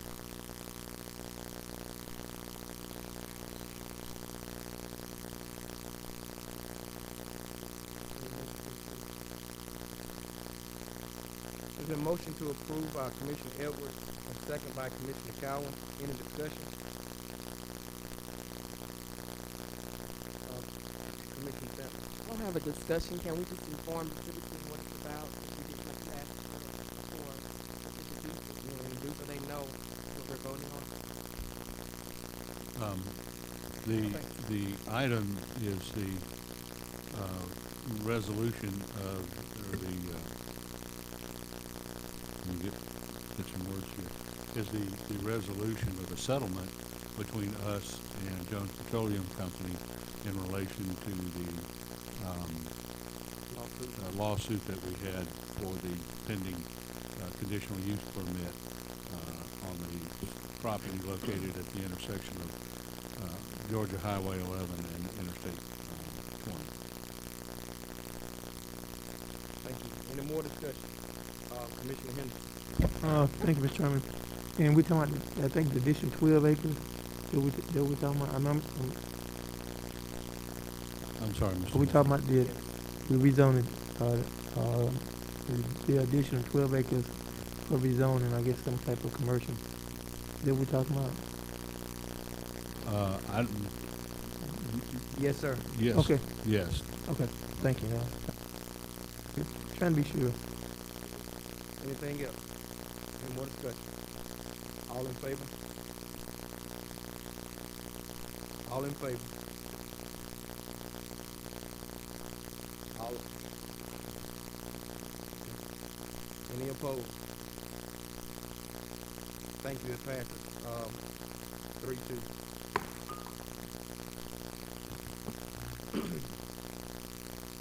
Next is item number 11. Task order for C4 amendment, number 1, fire station number 2 and 4, project management services amendment to extend ascension time and man hours to provide oversight and management. Cost $86,580. Mr. Kerr. Thank you, Mr. Chairman. I would like to correct in part of the item on the agenda, the cost for this task order for this amendment is not $86,000. The cost is actually $33,580. The total cost for this particular task order is $86,580. But the cost for this amendment is $33,580. In brief, what this is an amendment to that task order due to the fact that fire station number 4 was to be constructed almost simultaneously with fire station 8, because originally that project had been awarded to the same contractor, and we subsequently had to remove that contractor and release him from that bid, so we had to rebid it, which required additional management time and is going to require additional project management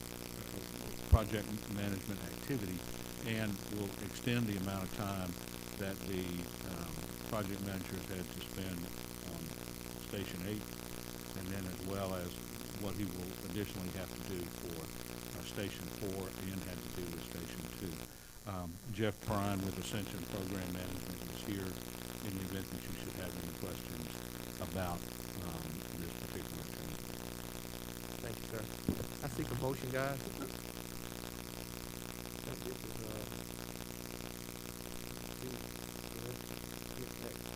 Thank you, Mr. Chairman. I'd like to make a motion to approve task order C4, amendment 1, fire stations number 2 and 4, project management services, amendment to extend ascension time and man hours to provide oversight and management. Total cost of $33,580.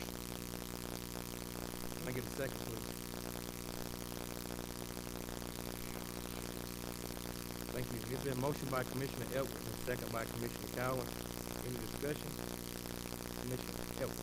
Thank you, Mr. Chairman. So, Lloyd, I think I heard you mention these funds will go to support in some way stations 8, 4, and 2. Right, actually, yes, that most of the work, or a good bit of the work has already been done because of the delays that have been caused. Some of the delay that's already been at 8, but a good bit of it was because of the putting together the new bids and putting together the new RFQ and when it went out to bid, and then also the additional, in the future, it will be the additional program or the project management time that's going to take to complete 4 because we couldn't run the project simultaneously. Thank you, Mr. Chairman. Any more discussion? All in favor? Mr. Cowan? Thank you, sir. It passed 5-0. Thank you. Next on the agenda is item number 12, board discussion consideration. There's of a, the ARPA fund. thank you. Mr. Kirk. Thank you, Mr. Chairman. Brian, if we could bring those slides up, please.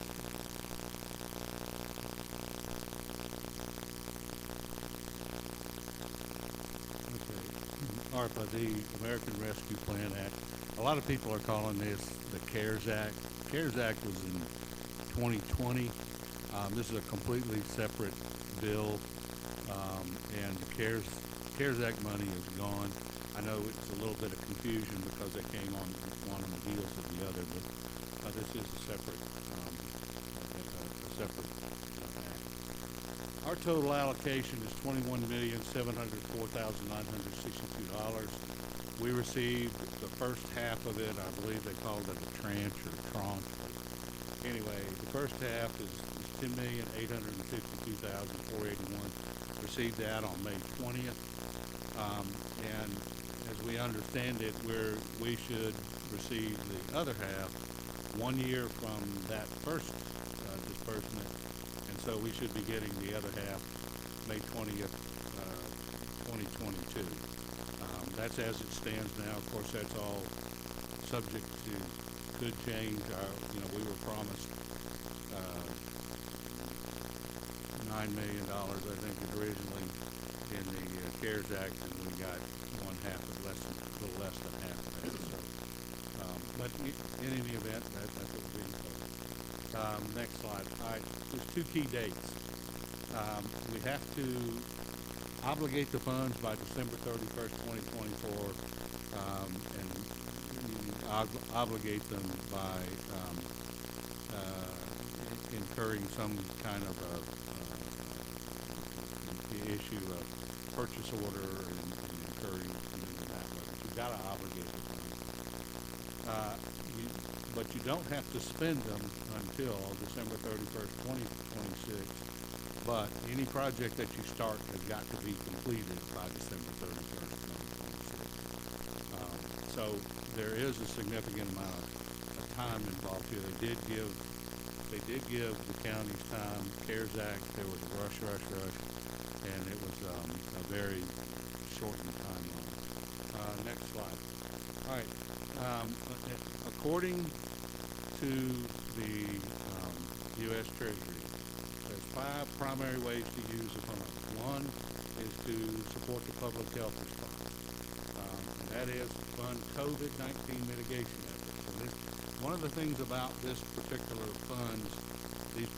funds are you have to make the connection back to COVID-19.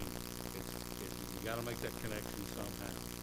So this is you fund COVID-19 mitigation efforts, medical expenses, behavioral health care, certain county public health, public safety, human services, and other related staff. Address negative economic compacts, respond to economic harms to workers, families, small businesses, impacted industries, and even rehiring public sector workers, including county staff. And you can rehire people to and this really goes to rehiring people to pre-COVID staffing levels if and only, there's a lot of qualifiers in here, and this could be a 3-hour presentation, believe me, but I tried to narrow it down. But it's only if those persons lost their job due to COVID. We couldn't rehire them if I can't think of it off the top of my head now, but it has to be related to COVID.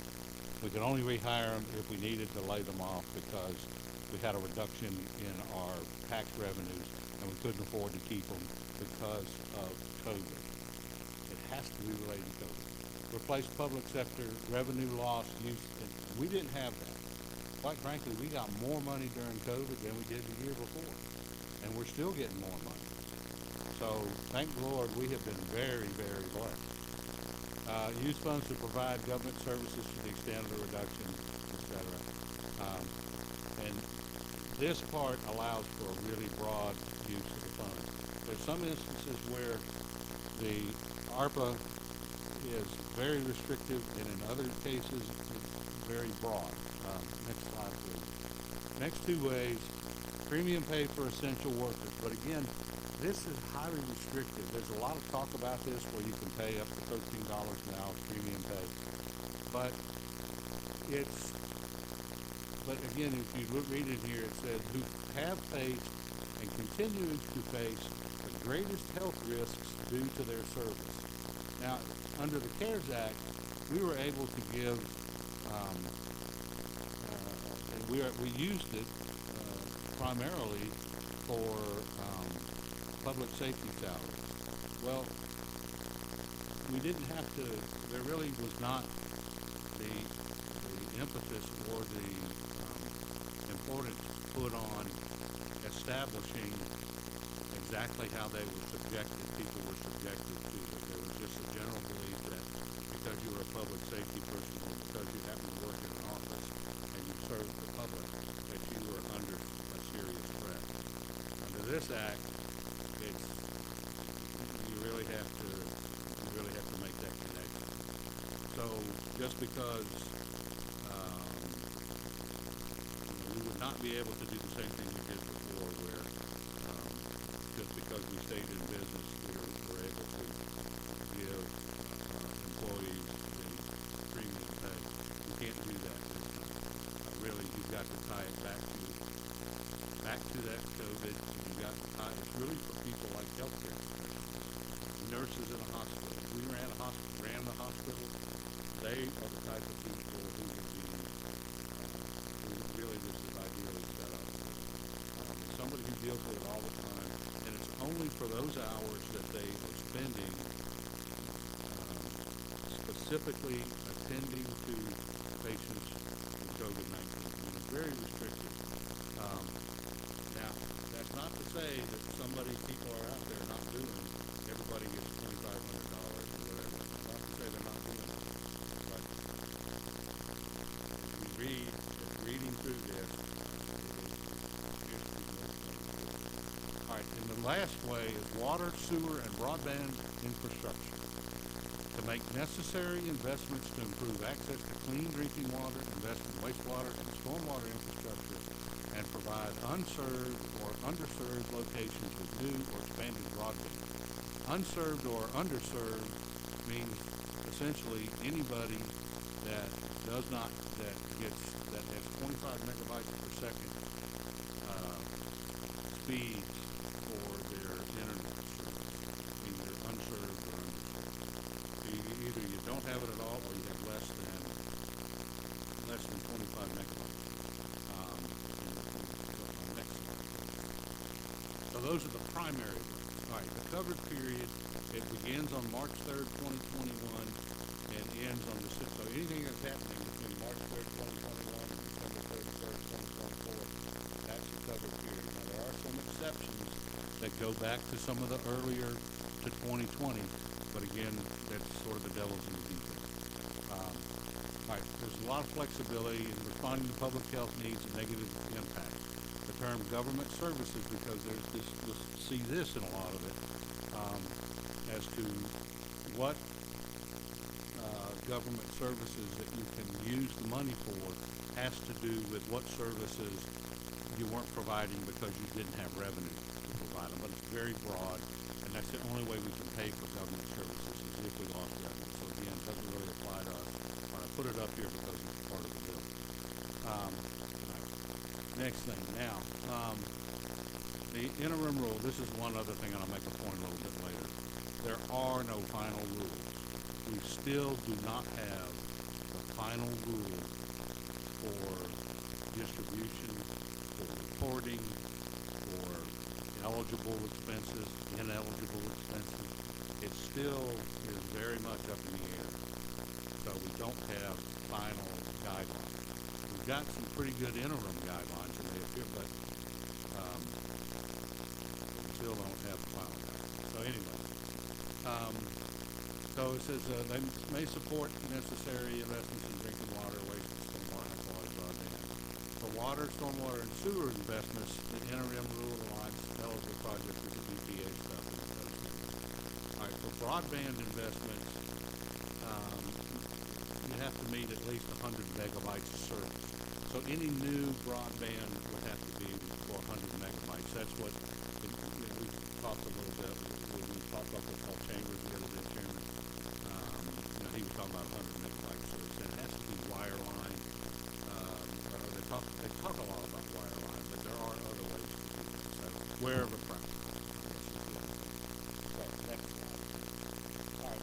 Now I'm going to go through kind of a longer list of potential uses. This is not by any means the be all, the end all list. These are some of the things that I saw in the literature that I reviewed. I reviewed stuff from ACCG, I reviewed stuff from NACO, I looked at Treasury, and some of the briefs they had. I looked at the Government Finance Officers Association's website. These are some of the things, and this is to give you an idea of what the availability is based on what we know today. It may change tomorrow, but based on what we know. All right. Vaccination programs, including to pay for staffing, equipment, supply facilities, testing, supporting isolation and quarantine, paid sick and family medical leave. So right now there is no federal program like we had in the past that paid for COVID-19 leave. If we went out sick on COVID-19, there was money available to pay for leave time. That's not available now, but if we as a county said, look, we want to take a portion of our ARPA funds and make it available so that when people do get sick with COVID and they're out, then instead of them using their sick leave or their vacation time, they can use these funds. So that's something to consider.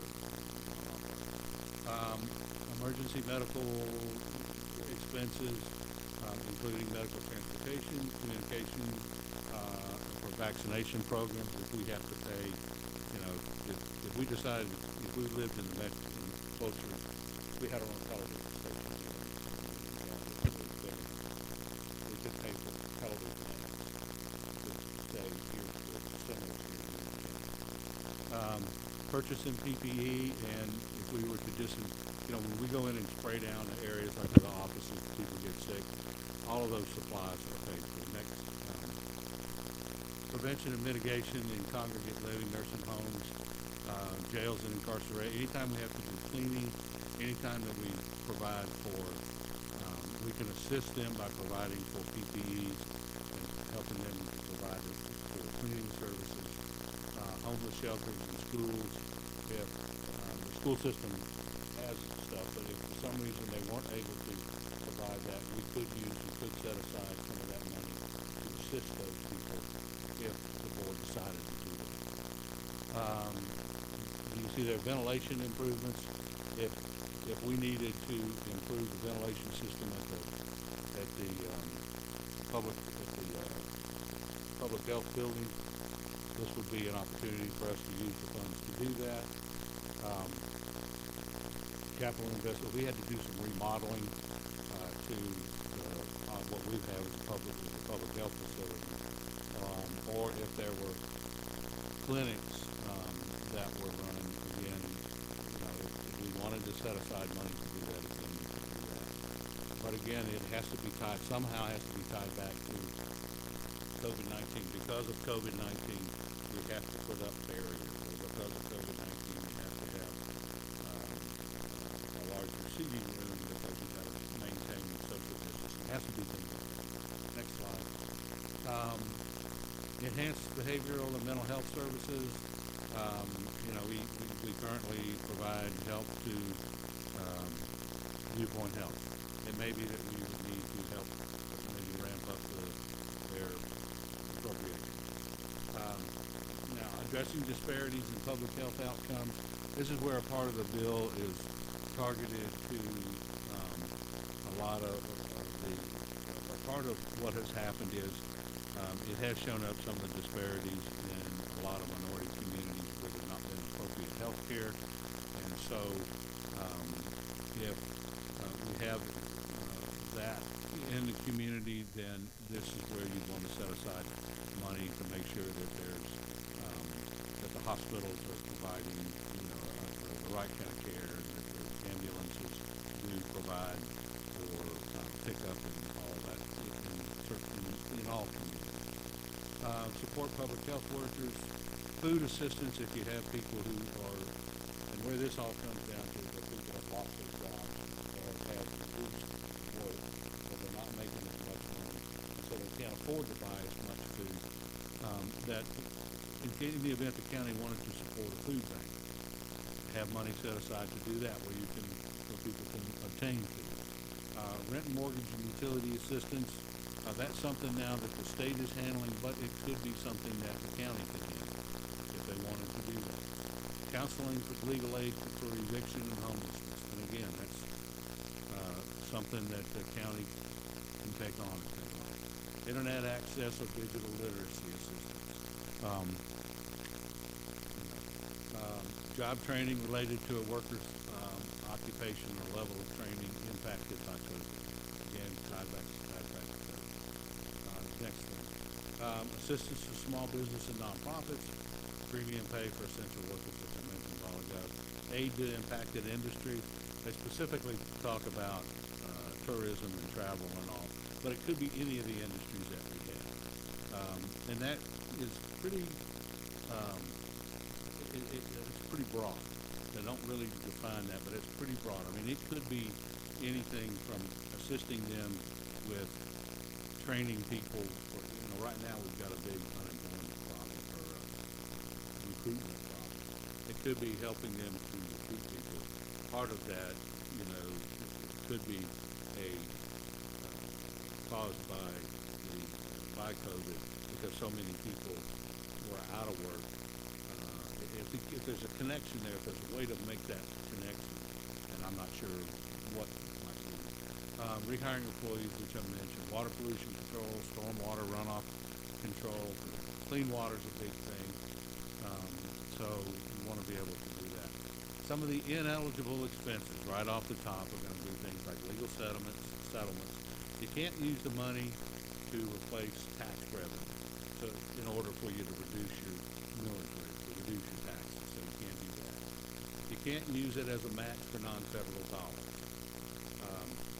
Economic or workforce development, unless they directly address the negative economic impacts of COVID.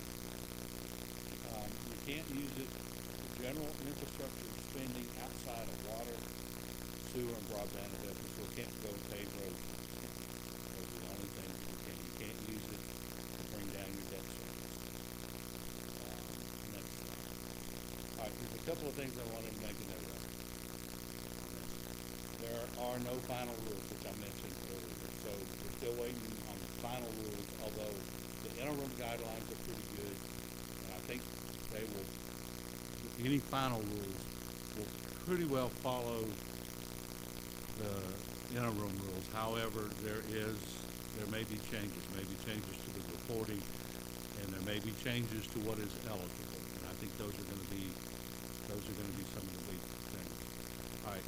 One of the other things that I did have found out, the larger counties in Metro Atlanta are the ones who are generally moving ahead and getting things set up. I was on our listserv today. There were 10 counties that were on there today that have, they're kind of in the same boat.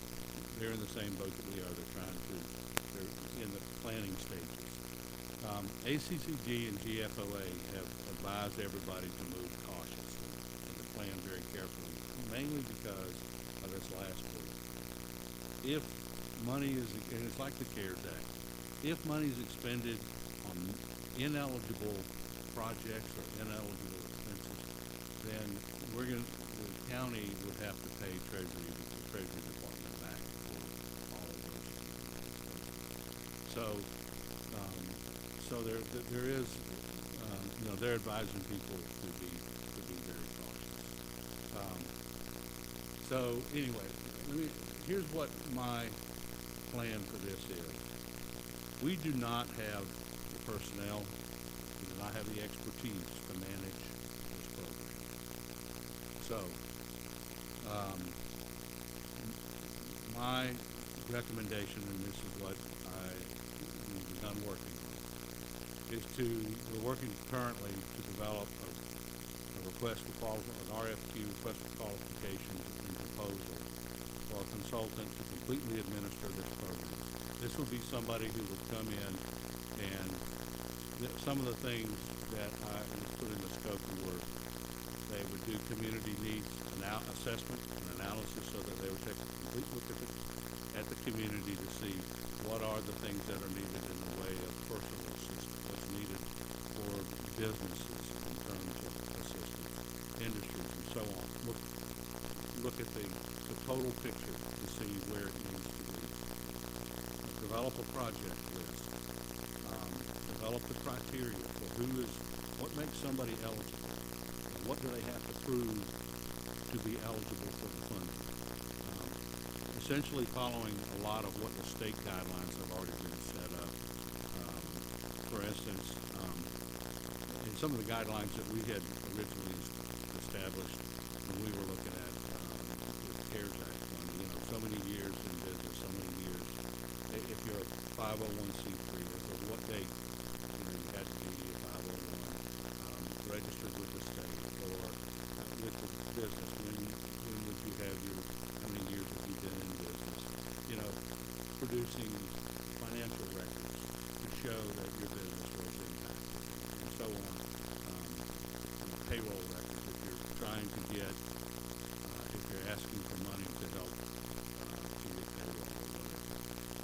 Establishing things like, okay, what is the max? Making a recommendation. What is the max that should be given to each business? Is it $2,500, $5,000, $10,000? What is it? How much should go to each individual, each household? That kind of thing.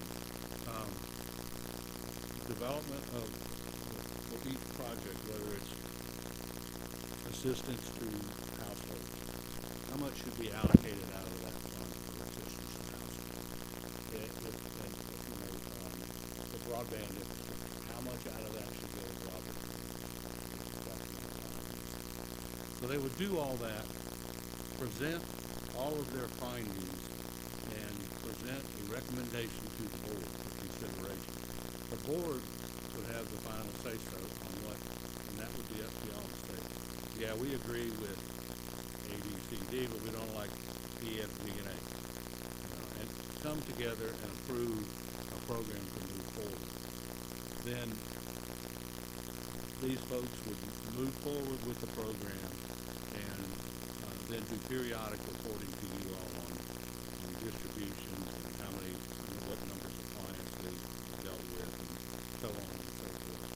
And then operate the program all the way through until the closing, which would be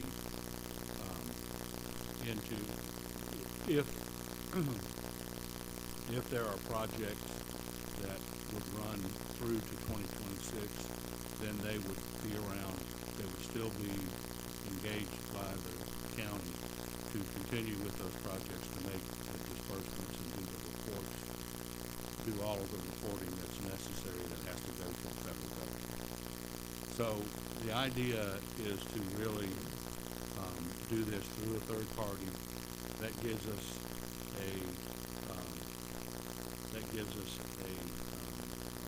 an independent third party that will be handling it for us, and but it also gives us the ability to have subject matter experts to do it, as opposed to us who really don't. One, we don't have the personnel, and we don't have the expertise to go through and manage the program.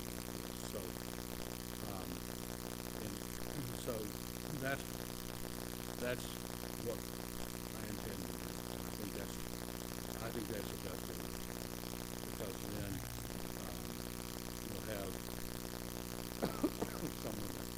we'll have someone that can control it.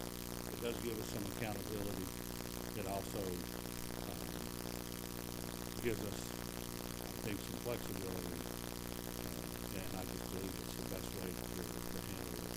It keeps us at arm's length throughout the whole process. Thank you, sir. Commissioners, any questions? Commissioner Mason? Thank you, Mr. Chair. Lord, I just want to ask, with the presentation that you just presented to us, have you actually looked at a timeline of when this should begin, when we will get a consultant in place, when they'll start working on it, and then in addition to the timeline, what would be the cost for the consultant to be able to come in and do this? And do we have budgeted funds to be able to pay the consultant to come in and actually do or run this program for us? I anticipate to have the RFQ completed within the next 30 days, and then we put it out on the street. As far as the consultant would go, they would be paid out of the ARPA funds. There's administrative costs that can be taken out of the ARPA funds. Excuse me. I don't know what the we'd have to do. I'd have to look to see how much is allowed, and then that will be part of the negotiation too. Would be negotiating the fees. You know, it depends on the individual program, but we see what they. I haven't seen a number yet, but I just haven't really dug for it. So hopefully we would have somebody. We put it out for 30 days, so hopefully we would have.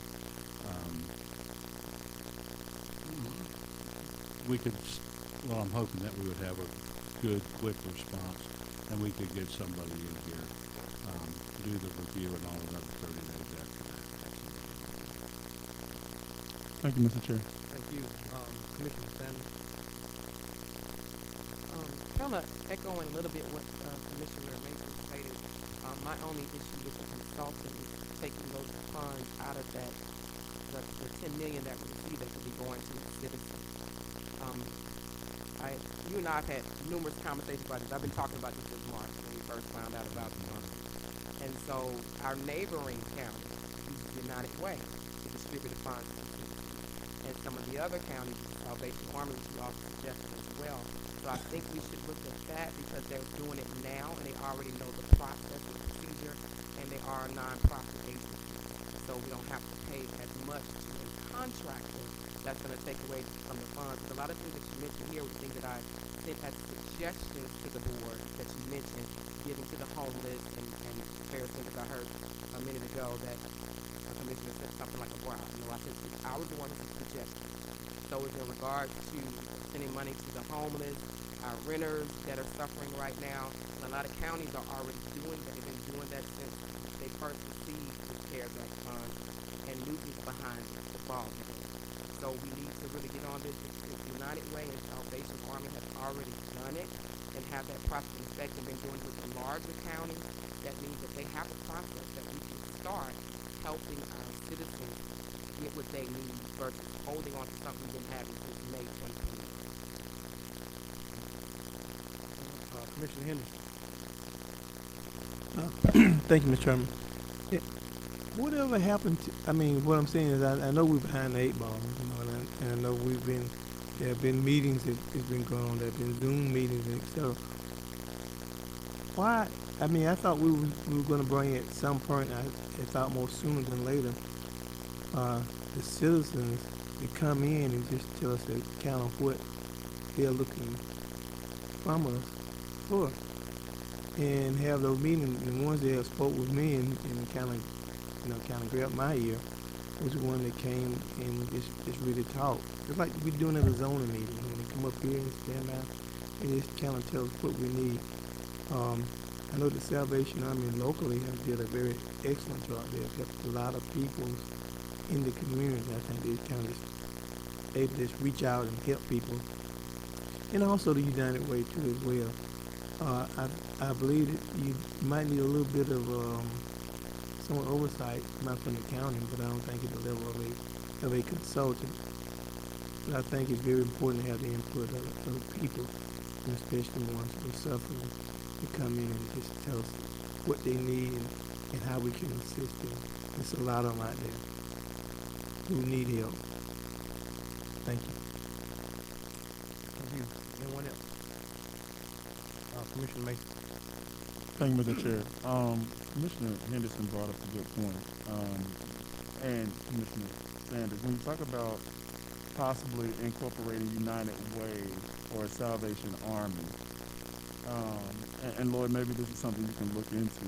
If we were to utilize those organizations, would that eliminate our community feedback, or would the United Way or the Salvation Army be open to hearing what the Newton County citizens have to say about how those funds are allocated, or do they already have a framework in place where it would actually eliminate or our constituents or our community feedback on the allocation of the funds? I don't know, but part of the scope of work that whoever we wind up working with, the intention was, the first thing was to do a community needs assessment. I mean, that was part of it, was to engage the community so that they could get some idea of what, where the money was needed. Is it rent, or is it or is it food? There's a lot of people that need food. Kind of like we did with the strategic plan. Yeah, exactly. Was to do community engagement so that they could get that.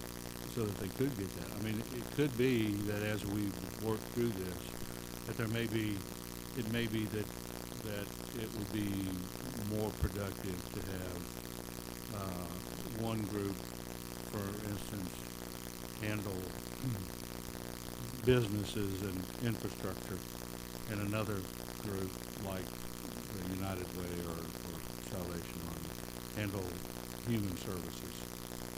If you understand where I'm going. That may be the appropriate way to do that. At this point, I don't know. I would like to be able. I think it would be great to work with one group simply because it simplifies things. Only because of that, but it may be that's what we need to do. I know when we had talked with Salvation Army before when we had the CARES Act people, part of what we were going to need to do there was they needed funds because they had overhead administrative costs that they were going to need to collect because they were going to have to hire a number of additional caseworkers. That's understandable, because of the numbers of people they anticipated they were going to be serving. And we had our discussion. Plus, there was office equipment and some other things that we're going to have to purchase. So, whoever we use, there's going to be a cost associated with it. But it may be less on the United Way on that side. But whatever, that's what we're working on. But yeah, definitely is to get input from the community so that they can know on that side of it what is needed. And then the board will make the decision on how much money goes to what pot. So that the board, that's y'all's decision to make that. Anticipating what's going to be needed. I think the other part of that is having some subject matter experts who can help to project what's going to be needed out to December of 2024, so that you not only, because it's not only the 10 million, it's a total of 21, assuming we get it. And you're going to need to think about how you want to allocate how you want to allocate the fund, the additional 10 million. You've got this 10 million, so you want to make sure you add the two pots of money together. So I think that's another thing that would be beneficial. Thank you, Mr. Chair. Thank you. Commissioner Henderson. Thank you, Mr. Chairman. I just had one other comment. We had hosted some meetings for people to come and tell me over, and that's like how they would like for the some of the 10 million or whatever was going to be spent in the community, how they like for it to be spent. And there was a lot of organization. I think Mr. Matt from the Atlanta Chamber of Commerce, he came in and he had kind of explained different ways that their money could be distributed within the community, and I thought it was a great idea. And I think gentlemen like him and others in the community, we should take out the time to listen, because I think there's other counties other than just us who have listened to their plans and the plan they may have that may benefit us as a community and hopefully help get the money to the people, excuse me, the people who needs it, who need it now, not tomorrow, but now. In fact, we're about 6 months behind, if not more. So we need to help them. And so anyone who could come and give us advice, I'm willing to listen, because the bottom line, at the end of the day, we want to help as many people as we can. Thank you, Mr. Chairman. Thank you, Commissioner Sanders. And I just want to add, I love statistics. I love stats. And thank you, Megan, for sending me those stats. Megan knows we kind of like the geek, and we love stuff like that. But with our county being 112,000 citizens, and you look at that on the Census Bureau, you can pull that up. We're 9.6% poverty. That's 11,000 people here in Newton County that are poverty. So that means that they were definitely hurting during the pandemic. So that was the reason why my big issue was we need to help the people. We need to do something, because if we already had 9.6% that were impoverished, and it could be more because everybody didn't fill out the census. So it could be more than 11,000 in this county. I know some of us don't see it because we don't live around it. So it's kind of out of sight, out of mind. But they are people that are in need of these funds.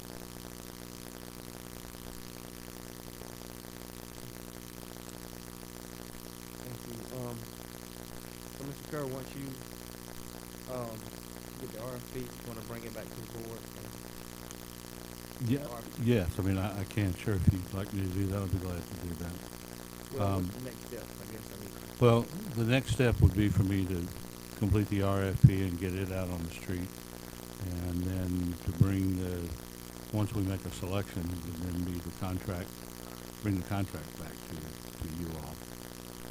I mean, in the meantime, certainly the board, if the board wants to conduct community meetings or whatever, I mean, certainly that would be fine. I mean, as a matter of fact, it'd probably be a good idea. And then when you do meet with whoever the selection is, then you can pass on all the information that you obtain. I mean, I think that would be a good thing. You know, if you wanted to have a work session or whatever, to where anybody could come and you know, say their piece and tell y'all what they're thinking. I mean, I think that would be absolutely fine. And you know, for individuals or for businesses or whatever. I mean, you know, and again, the key thing to remember on this is that people need to remember that this is it's related to COVID. So if you've got somebody that lost their business because of what happened in COVID, this would be a good opportunity for them to come and, you know, tell y'all what happened. And so you know, scheduling something like that, or scheduling somebody who's had gotten into dire straits because they lost their job or because they got downsized because COVID closed. I mean, I went to interestingly today, I went over to Popeye's Fried Chicken to get a chicken sandwich for lunch, and there was nobody there. The lady answered the window, and she said, "I'm sorry, I'm not open." But she said, I'm waiting on somebody to come to work. I'm thinking, oh, where is everybody? And then I went to another place, and it was closed. So, you know, there's a lot of people that aren't able to work, too, because of maybe their sicknesses made them not where they can't work. So you've got a lot of things that are going on, and, you know, so. But anyway,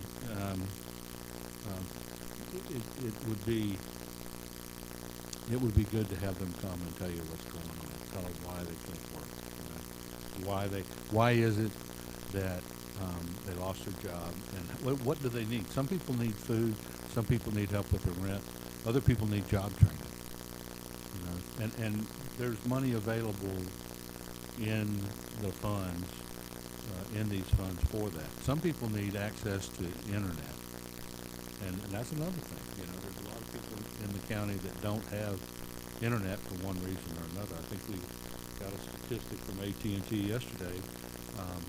It said, well, was it 4,000 families that don't have any internet? 4,000 homes that don't have any internet in the county. And this is in a day and age when, I mean, who doesn't have a telephone, you know? I mean, so there's a lot of good things we could do with this money. And, you know, so as soon as I get that, you know, we'll move on. But in the meantime, it certainly having a work session would be great. Probably need to schedule more than one, if not probably all night. So we probably need to schedule 2 work sessions. We'll look at that there. Commissioner Henderson. Thank you, Mr. Chairman. I just have one final comment. You know, I had talked so much about the the young ladies over at the housing projects. I think it was about 30 families who were going to be put out there with them women and children. And you know, I just I couldn't sit down. Excuse me. I had to get up. I had to go over there, and we had to have a discussion about the young ladies being put out. And glory be to God. I think the CDC had extended for 30 or 60 more days before they had to be put out. But I just want to commend Miss Denise Williams, because she went to her church. She was so concerned about them.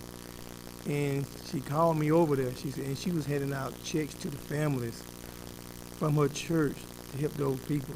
Because when you go to somebody's home, and you know it's not about the grown folks, it's about the kids. And we want them to stay in their homes.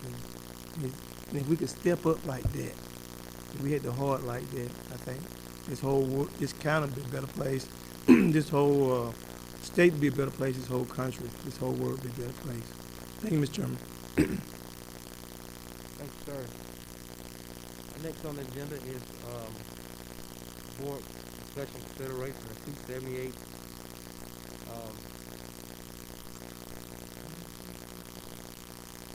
CID seeking to apply for the LCIPE grant design in phase 2 at Emory Street and Hospital Drive.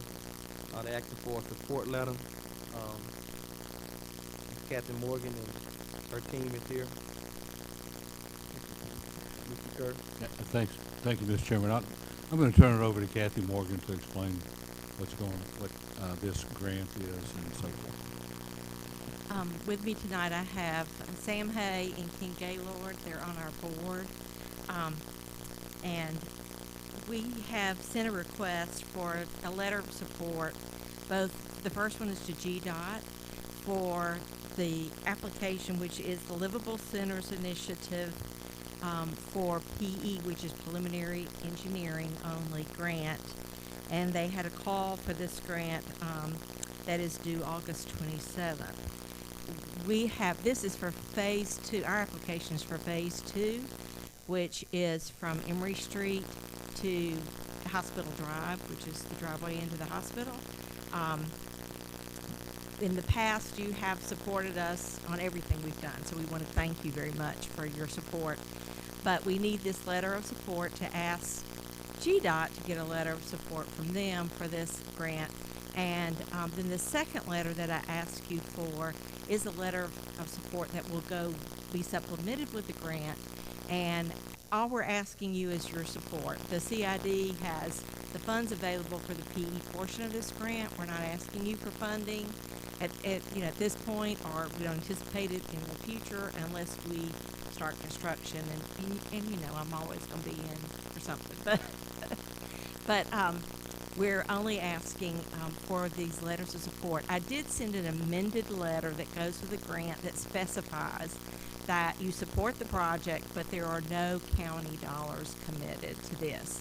That the Highway 278 CID will be funding the matching dollars, and the city of Covington, of course, will be our partner on the grant application. The city heard us last night. They are having a work session on the 24th and a called meeting because they have to pass a resolution. It is not because of the fact that they're a lead partner in the grant, and that is not the case for the county because you will have no funds committed, and you will not be our lead partner or sponsor on this specific grant. Any questions? Any questions, guys? I seek a motion, please.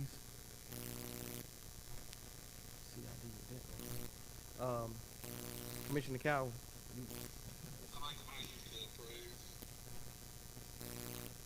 Can I get a second, please? Second. Can I get a second, please? It's been motioned by Commissioner Cowell and it's second, I guess by Commissioner Mason and Commissioner Henderson. I didn't hear who was first. But it's been second by both of them. Any discussion? Commissioner Mason? I mean, Commissioner Henderson? Yeah. Hey, did we fail? Thank you, man. I'm young. I'm gonna get younger. You know, I wrote there in 278, and I almost got lost. I tell you the reason why it looks so good. I said, where am I at? Am I in Newton County? And it's a great job you're doing.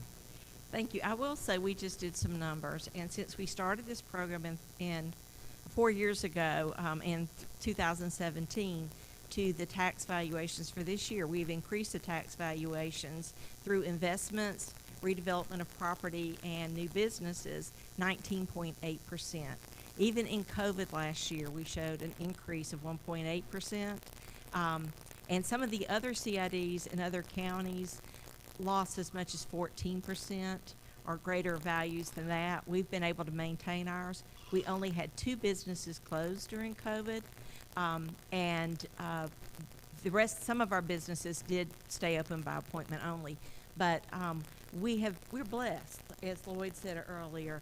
This community is a great community, and the people that have businesses here and live here are wonderful people, and that's why we're committed to this. Thank you. Any more discussion?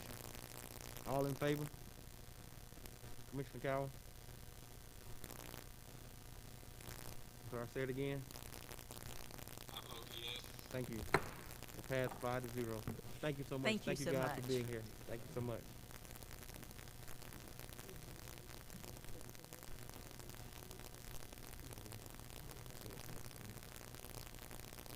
Next is item number 14.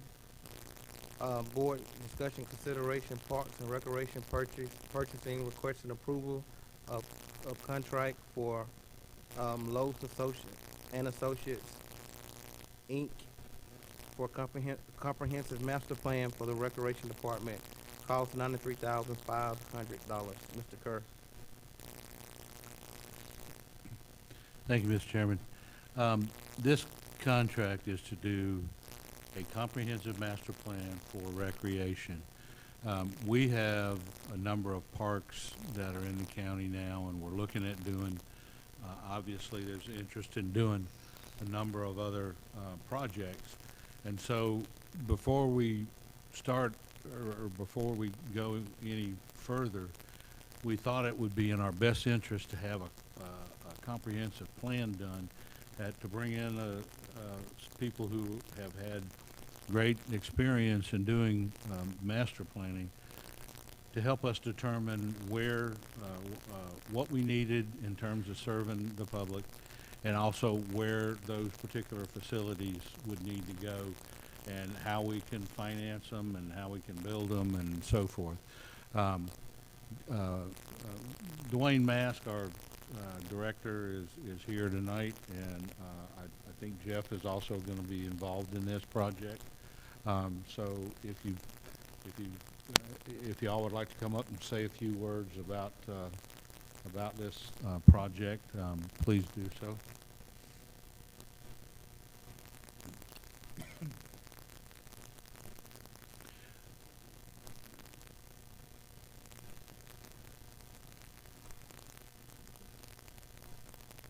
Good evening. Good evening.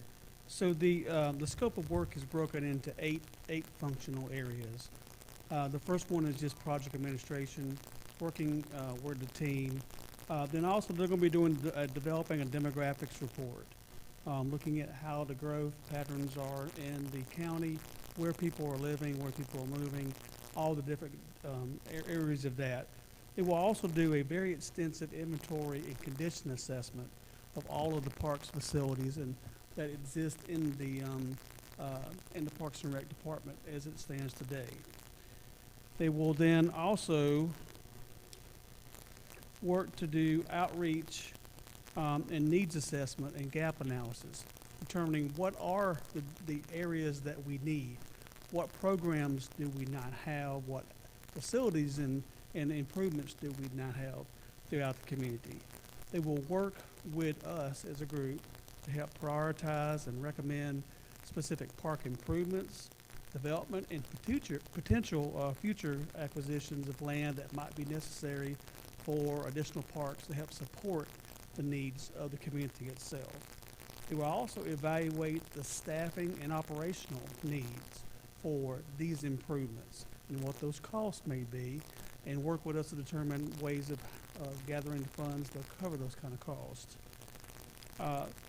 Something very important to you, I would imagine, would be meetings.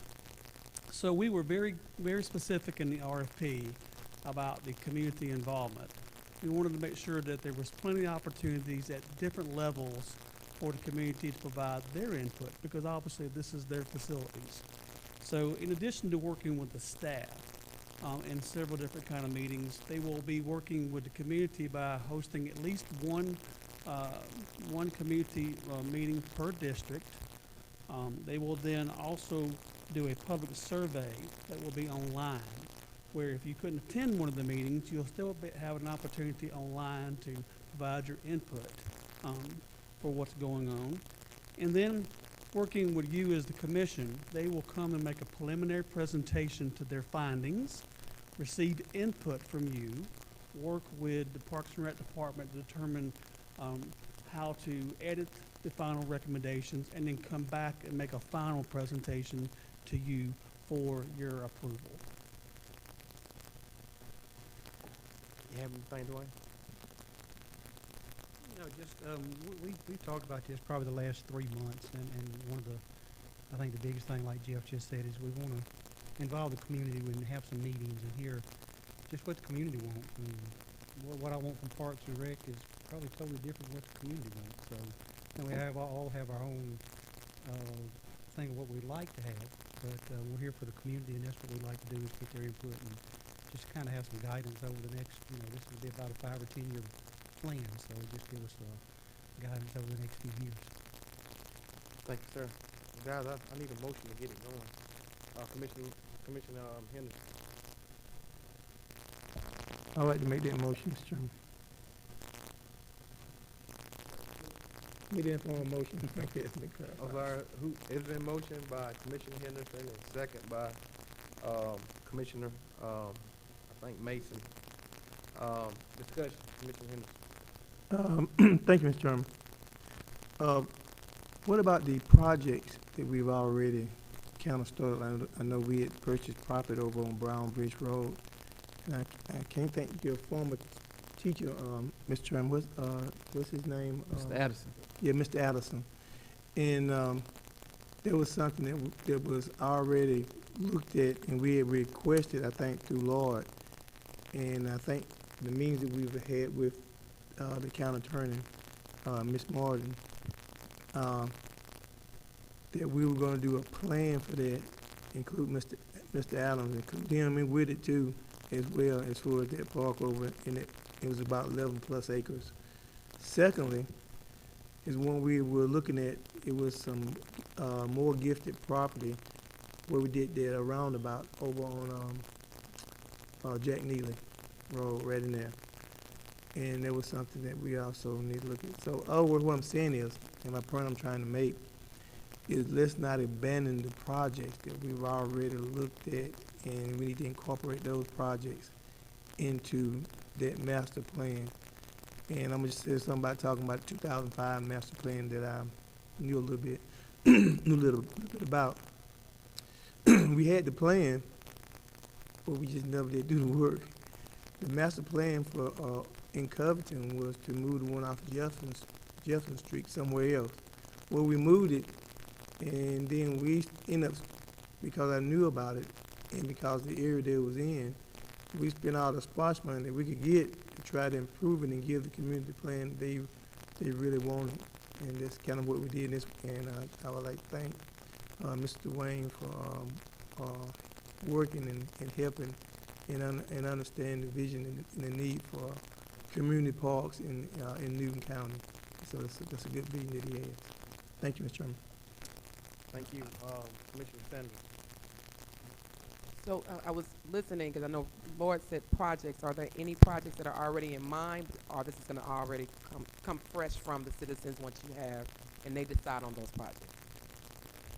Yes, Commissioner, it would be opening up for ideas from the community. They're going to be kind of, these first meetings with each of the district is a fact finding. They want to get input. They want to get, what do you want? And then they take all this information and they kind of compile it with the demographics of what the needs are from experience from other types of systems and other types of Parks and Rec programs, and they'll come back with recommendations from that. And do you have a timeline when you'll have the meeting for the public? We haven't worked that out exactly because we wanted to get past this point tonight, but we'll certainly put that together and make sure everybody is aware of it and work with public information, make sure we're advertising this in enough time so people know when these meetings are and where the public input survey is on the line and stuff like that. Thank you. Anyone else? And Commissioner, we're not abandoning anything we got going, so actually, Mr. Kern and I talked a little bit about the Addison property today, so that's Right. definitely still in the works. So, yeah. Dwayne, I know you. And just to add to that, for instance, Spring Hill Park, I know Commissioner Cowan, Commissioner Mason, we were looking at different parcels of land for that. That is included as one of the future park facilities that they would help us to analyze and see how that fits into the system. Anyone else? All in favor? Commissioner Cowan? I'm sorry? Yes. Thank you, sir. Pass 5-0. Thank you. Next, Public Works requesting approval or Atlas Technical Consultants change order for additional engineering work on Brown Bridge Road at Yellow River, project number PI 0015096, cost $49,800. Mr. Kerr. Thank you, Mr. Chairman. Our transportation engineer, Chester Clegg, is here. I'm going to ask Chester to step up and explain these changes to us, please.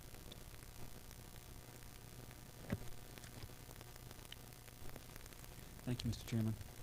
Good evening. The consultant we have doing the preliminary engineering and the bridge design for the Yellow River Bridge replacement is about 90% complete with the project. We have acquired all the right-of-way, so we're moving ahead with the project. But we're either going to have to, we're disturbing 1/3 of an acre or so of wetlands, so we're going to have to either buy wetland credits from a bank, or our consultant can use some on-site property to do the wetland mitigation, and that's what we had chosen to do. And they are requesting some additional funds to do the engineering to provide that. Most of that would be providing the wetlands mitigation on site. Thank you. Seek a motion, please.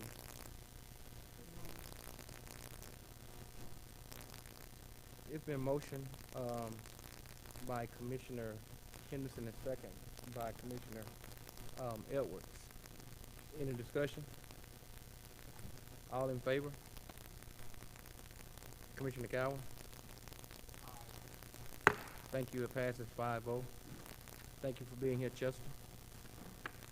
Next is alcohol beverage license, first reading.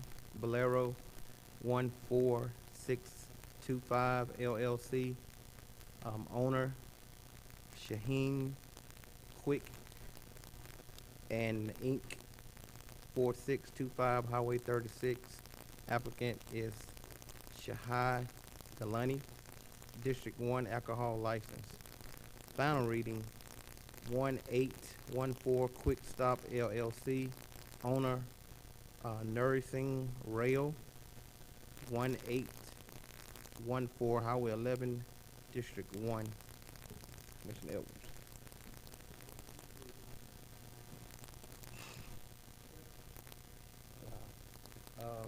It's been motioned by Commissioner Edwards and second by Commissioner Henderson. All in favor? Commissioner Gowan? Thank you. Pass 5-0. Next is citizens' comments. This is an opportunity we allow citizens to make comments about any topic. You may comment this time. You have 3 minutes to do so. Please state your name, your address for the record, please. You may comment this time.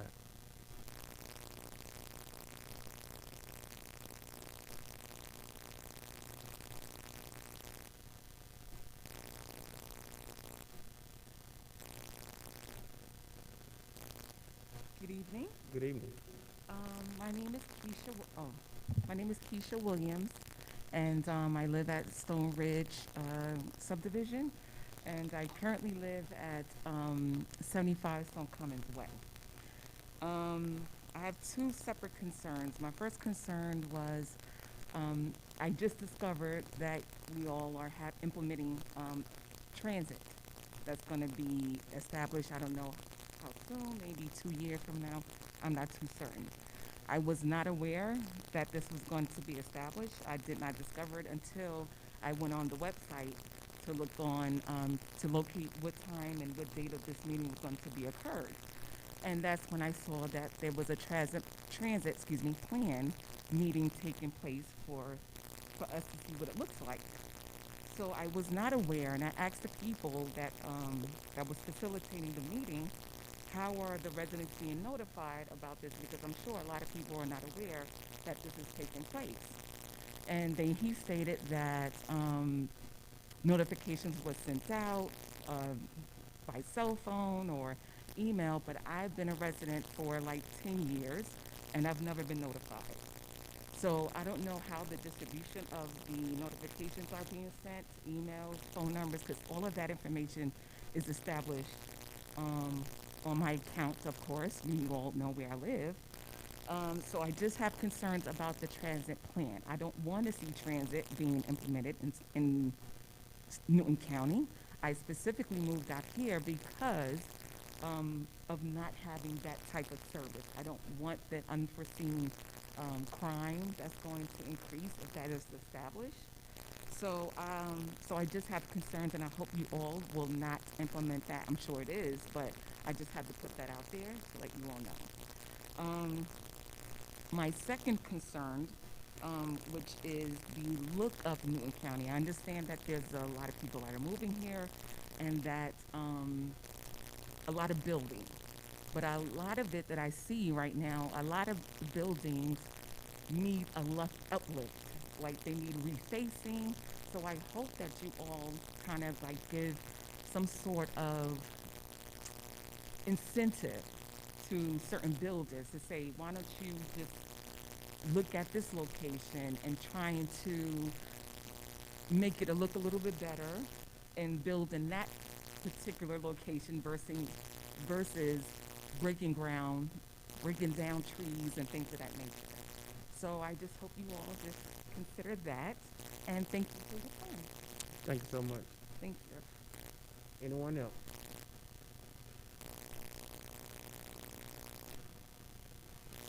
Please state your name, your address for the record, please.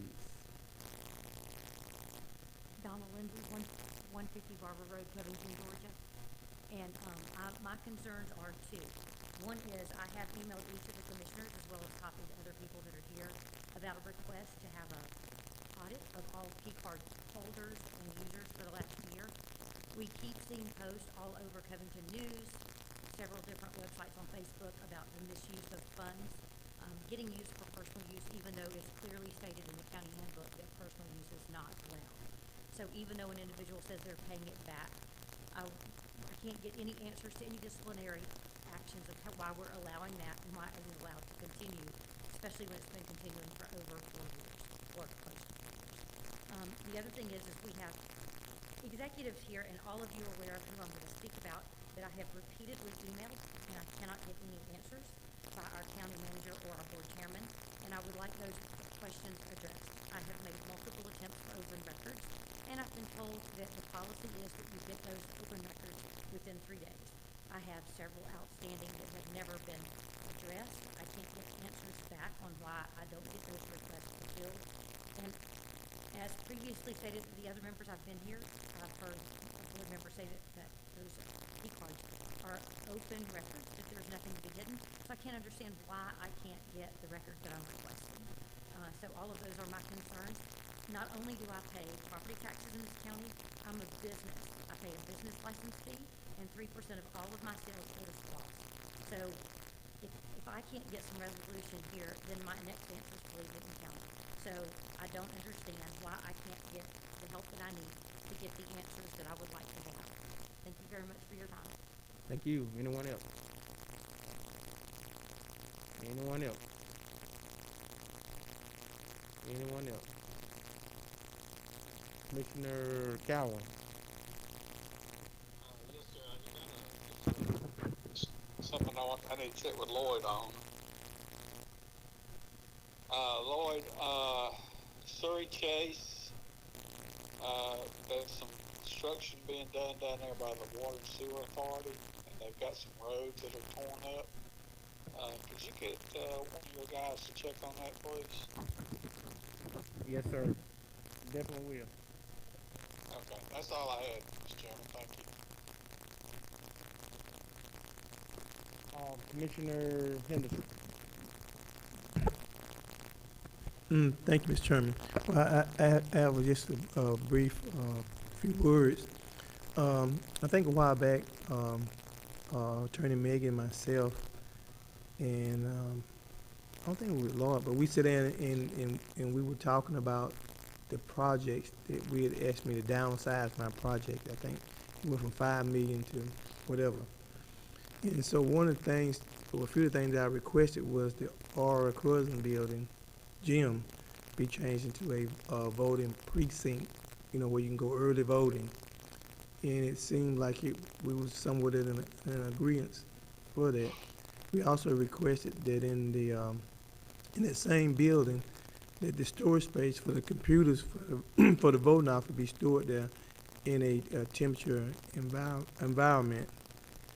And so when there was some other stuff, I requested that a nice plaque around about $10,000 be given in honor of Mr. Forrest Sawyer and Anthony Avery from the Black Easter March that came from Cousins to the square. And we asked that another plaque be placed in the square representing that as for his community. And we want to know where is it? There was one other. There was another plaque for the Fab Five who stayed in jail for several months of being covered in that little small jail over there that want to be placed there as a sort of history that we all have here in Newton County. And so we just asking, what might we be on that?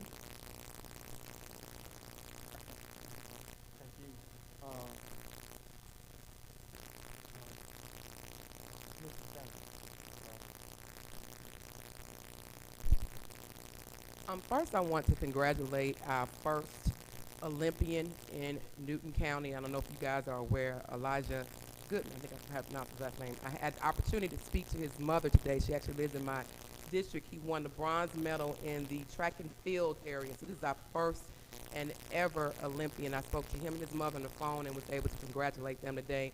And I want to congratulate the citizens that are coming together to put something special for him. They called me and told me they were going to do something special for him. So congratulations to our first Olympian who won the bronze with the Newton High.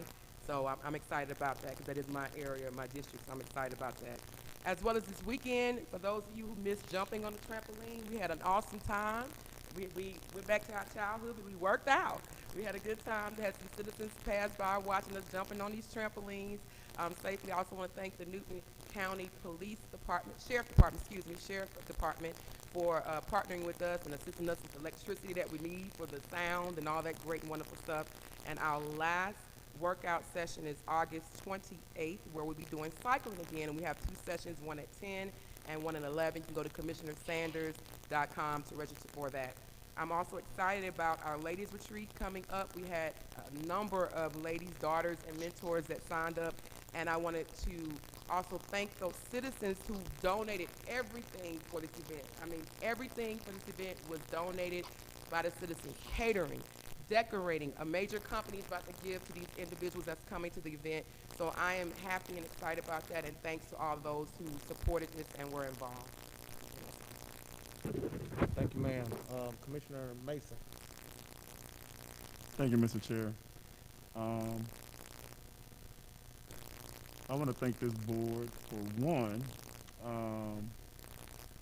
moving forward to approve the comprehensive master plan for the recreation department. I think that was very, very needed, and so I think that was a great step in the right direction. So I was glad to see us do that, as well as I'm glad to see now that we are in discussion of the American Rescue Plan Act. Now we have some upward moving that we're currently doing in that particular area. I think the information that was shared with us tonight, it would be a great idea for all of us individually as county commissioners to basically express or reiterate that information out to our constituents, just to kind of update them, to kind of let them know what we're doing and how we're moving and how we're progressing in that area. We did have in District 2, we had our movie night last Friday night, and it was phenomenal. And so we had a great response. We had our DJ there. We had some local tumblers that were there for entertainment. We had all of our food vendors that was there as well. And we had an awesome church that actually came out, and they did games and a lot of different things for the kids. They made the little balloon hats, and I mean, it was we really had a great time. And so we're looking forward to our next and last movie night that's going to be held at Denny Dobbs Park, which will be on September the 17th on a Friday. And so we're going to invite everybody to come out to that event on September the 17th. Bring your lawn chairs, bring your blankets, bring your movie snacks, or you can purchase food items from our vendors that are going to be there. And we're going to play some more games, watch movies, and just have an overall great time. We've been locked in the house with COVID, and so this gives us an opportunity to actually be outside, be out of the house, and still be able to fellowship, have fun.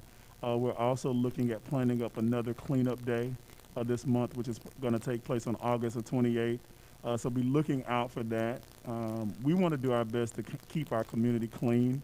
And so I have personally committed to doing at least one cleanup per month, if not more. And so we want to just do everything we can to make sure that we keep Newton County beautiful and that it's a great place that we can live, work, and play. Thank you, Mr. Chair. Thank you, Commissioner Edwards. Thank you. God, I think a motion that we adjourn. Thank you. Thank you. All in favor? Thank you, sir. Greatly appreciate your attendance tonight. Have a good evening. Woo-wee.